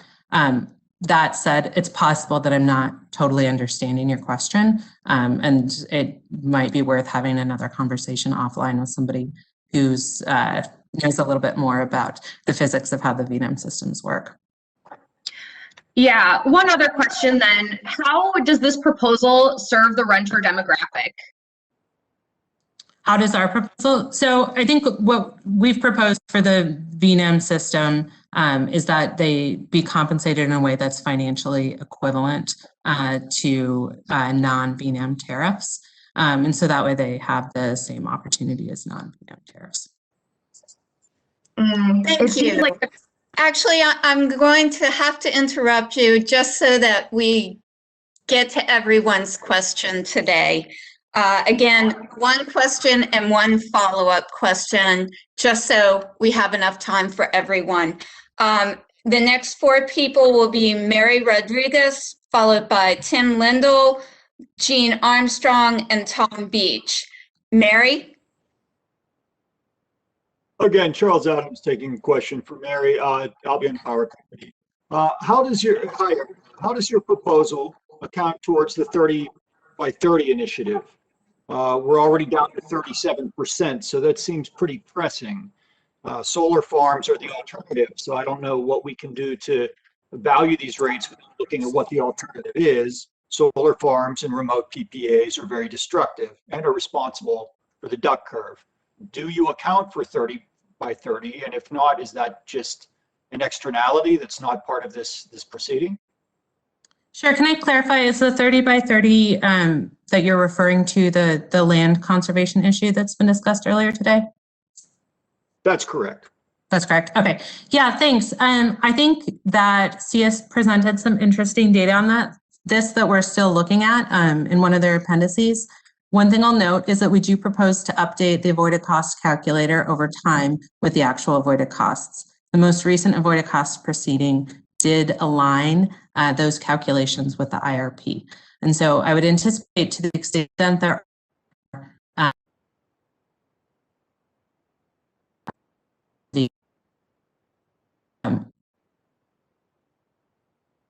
some of the data that SIA provided, but I think theoretically that's the way our proposal would account for that.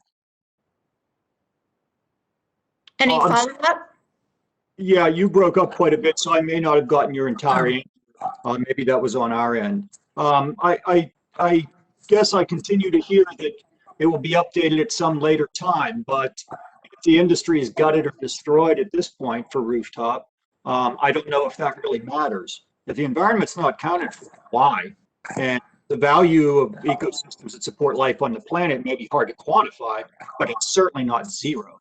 And if that's what's there now, that really leads to some erroneous economics.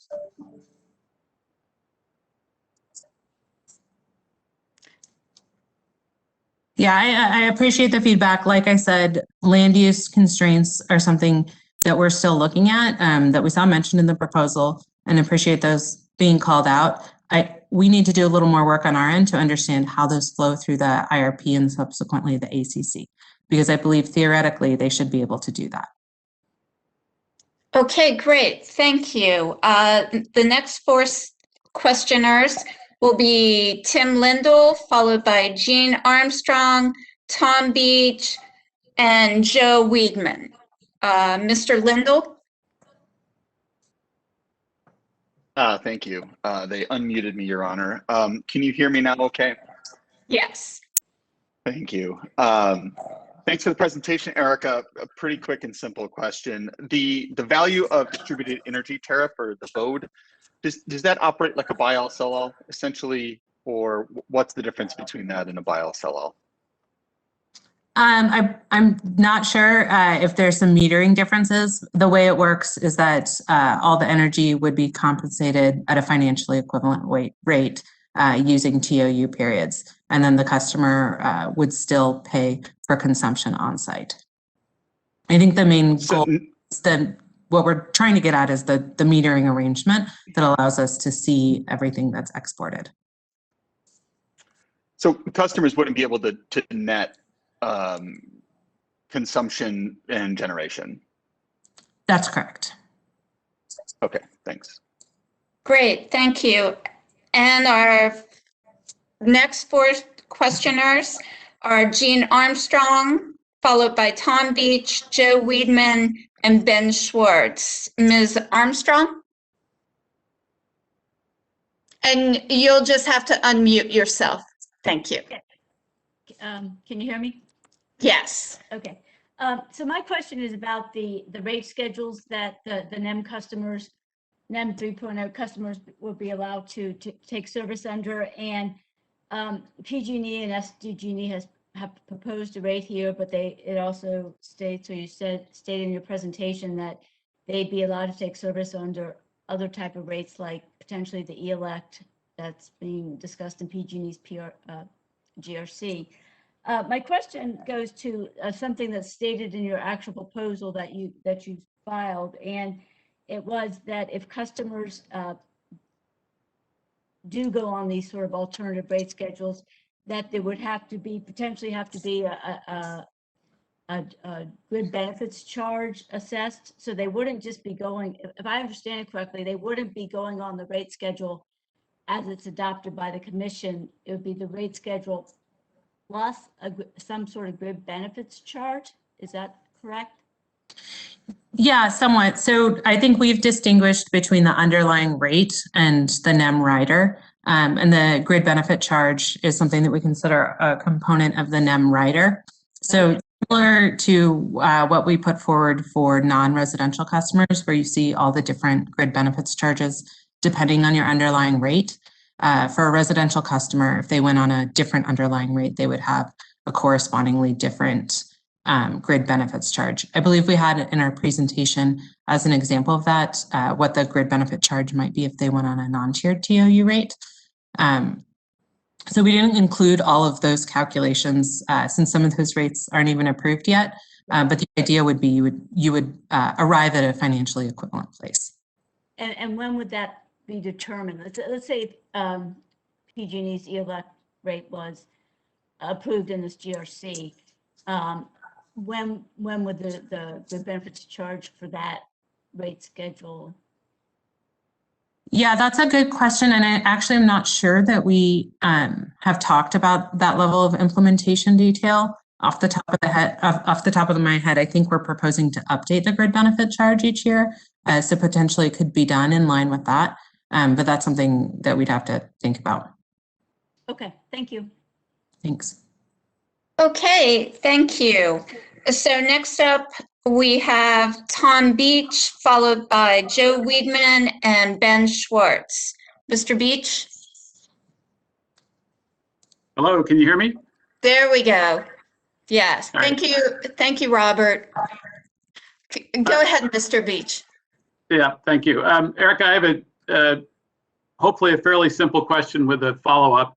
On your paybacks that you showed on your last slide, the NEM look-back study showed that the average NEM 2 system covers about 90% of a customer's usage.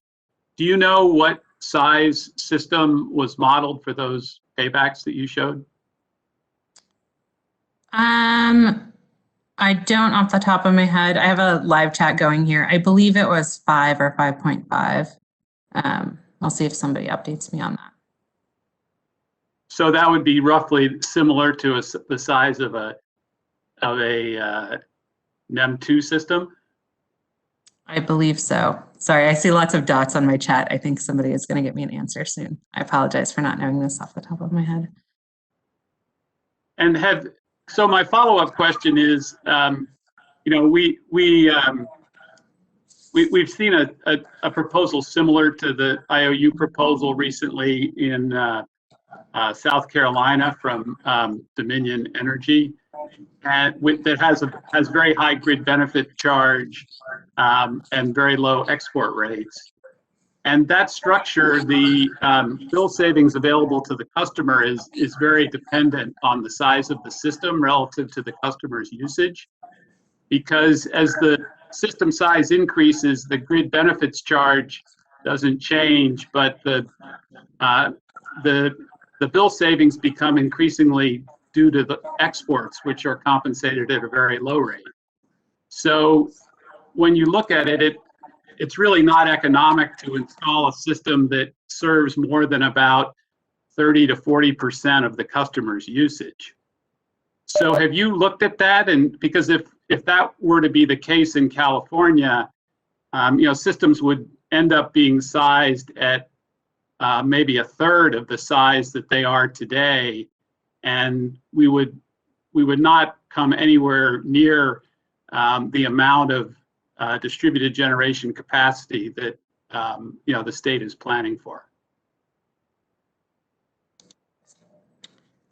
Sure. Thanks for the question. I don't know that we've looked at the impact of our proposal on the sizing of systems that would be installed. I think that's something worth us going back and taking another look at. One thing we were focused on in our proposal is putting something together that incented people to do a solar paired storage system.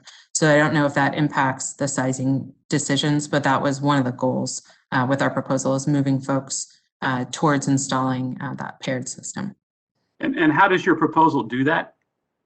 A couple ways. One, the underlying rate, there's more of a price differential in the TOU periods, so better reflects the increased value of energy in the later hours. Also, the arbitrage opportunity between export and on-site usage, so the export compensation is lower, which also encourages folks to move that glut of midday energy to offset their own compensation.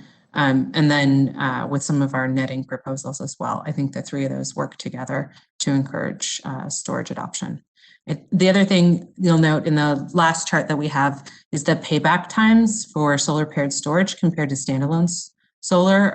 It's a shorter payback period if you install both. Okay, thank you. I just want to make sure that I'm not missing anyone. So if you've already had your question answered, please toggle your hand raising button. Next up, I have Joe Weedman and Ben Schwartz. Mr. Weedman? Thank you, Your Honor. Good afternoon, Erica. I wanted to ask if you could clarify. I'm still uncertain exactly what avoided costs were looked at in the ECR rate. I mean, I would assume energy, but then was there T&D generation? What were the other components? Yeah, it's the components of the avoided cost calculator. So it's energy, capacity, a GHG value, transmission and distribution. And I believe we include the avoided methane leakage value as well. Okay, thank you. And do you recall offhand what the uncapped ECR was, maybe for PG&E or any of the utilities? So if you look at the slide with the ECR compensation, that compensation is not capped. Okay, thank you. Thank you. And our last question that I can tell for the day is Ben Schwartz. Mr. Schwartz?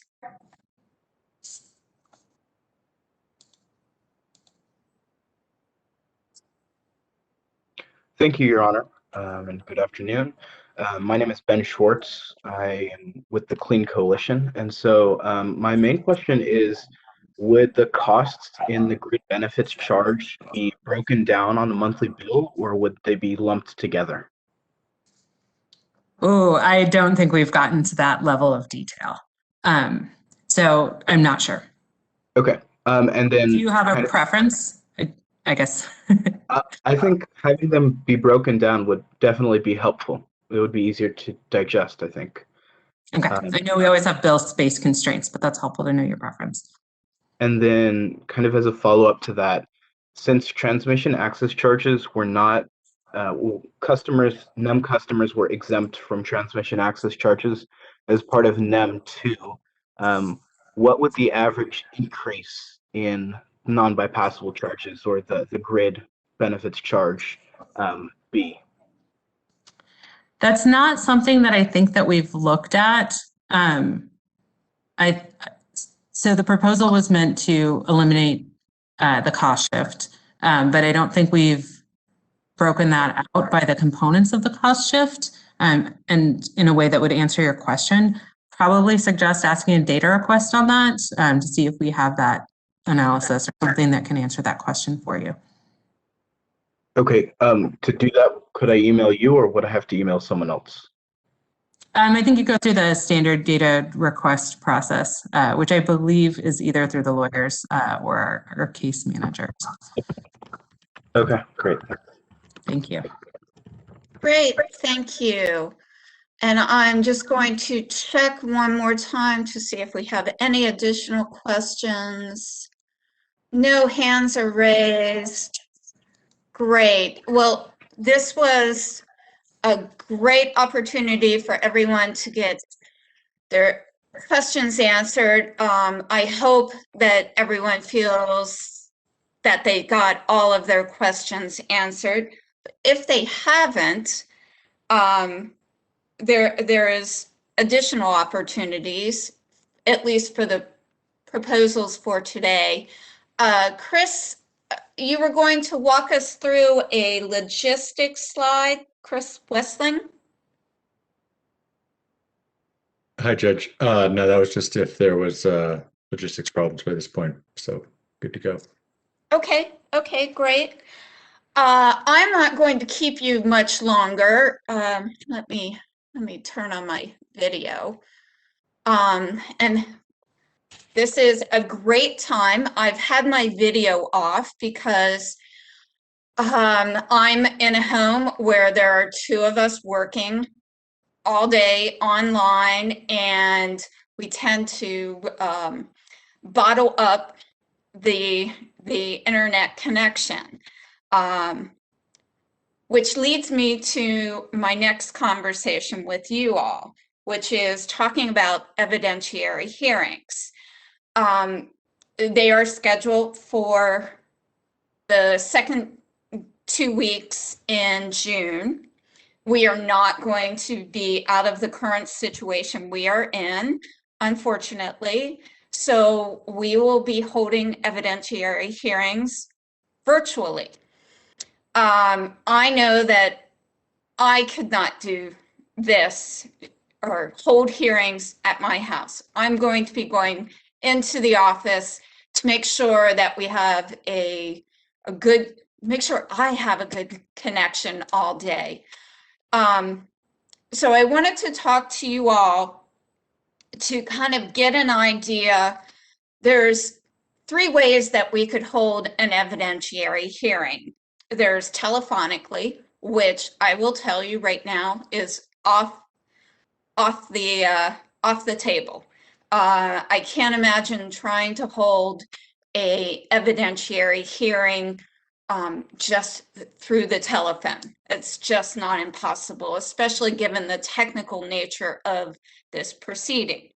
There are 2 other ways. One is purely through WebEx, which would be like we're doing today. The third way that I think we may need is through WebEx and an additional phone line. So I want you all to think about 3 topics. And I'm probably going to have you send me an email, probably informally, or I want you to think about these 3 things, and then I'll give you further instructions tomorrow.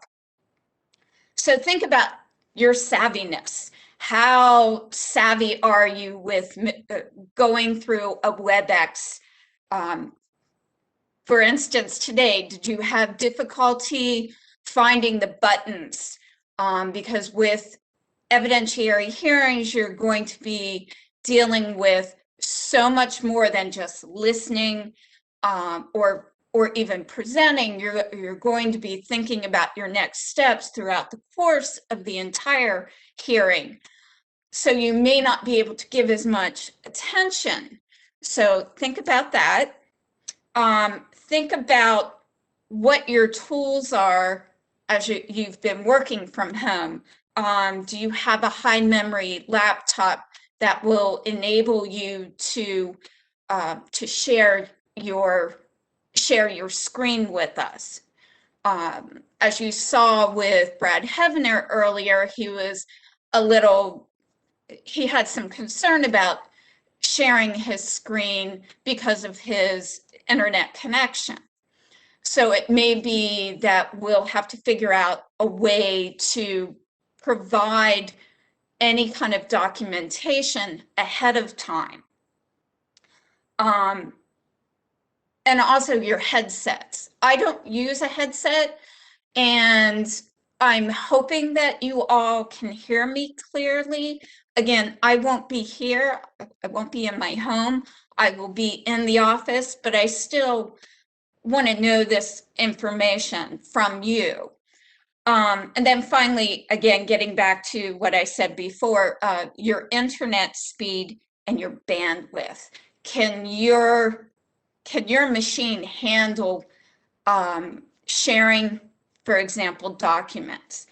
So I am going to put all of this in a procedural email to you and send it out, if not tomorrow, probably within the next week, because I'm already starting to plan for evidentiary hearings. We have an entire team, and if any of you have participated in evidentiary hearings over the last 6 to 9 months, you'll know that it's quite a production.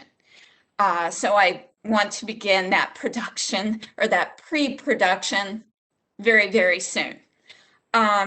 Let me just open it up for any questions from those attending today. Any concerns about participating in evidentiary hearings, or any questions of me? And I will look to see if there are any hands raised. Yes, Mr. Boyd, go ahead. So the only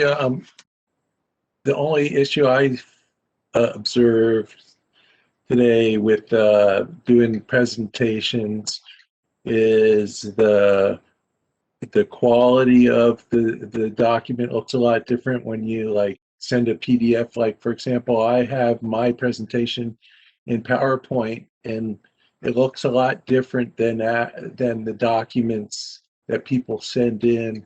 So it would be advantageous, I believe, to be able to share my document from my computer like you were suggesting, because then I could control the quality, I could control the slide that I was talking about. And I believe that would be the same for documents that I would assume we would still file our exhibits and our testimony, all that stuff would be done prior to the hearings. And then they would be available, there would be a soft copy that was filed, and then you could authenticate that was the correct document with the one that I have on my computer, for example. I could download it if it was filed. If it was like testimony, I would have to basically just show my version is the same somehow. And I'm sorry, just to clarify, testimony is served, not filed. Yeah, I understand. Testimony served, not filed. So you wouldn't have a soft copy with the little stamp on it from the commission of a file copy. So you would have to, basically, I would have to authenticate it, say, I swear under penalty of perjury, this is the document or something. You follow? That's what I'm saying for testimony, for example. So yes. There would have to be some protocol, and we'd all have to understand how we were going to do it. That's all. And fortunately, we have several other proceedings that have successfully gone through evidentiary hearings. Cool. So I'll be able to talk to my colleagues to get their advice But I just wanted everyone to think about what their abilities are at home, and if they had any questions that I could answer today, or at least that I could write the question down to ask my colleagues. Okay, and again, I will put all of these thoughts together in a procedural email and send that out to you probably closer to the end of this week. So are there any other questions for today? Otherwise, I'm going to let you go a little early today.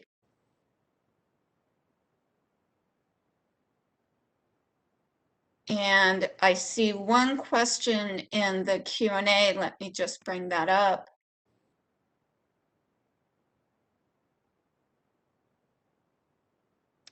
Well, actually, there are no other questions. Let me just ask if any of the team members have any questions or any additional items they would like to say before we leave today.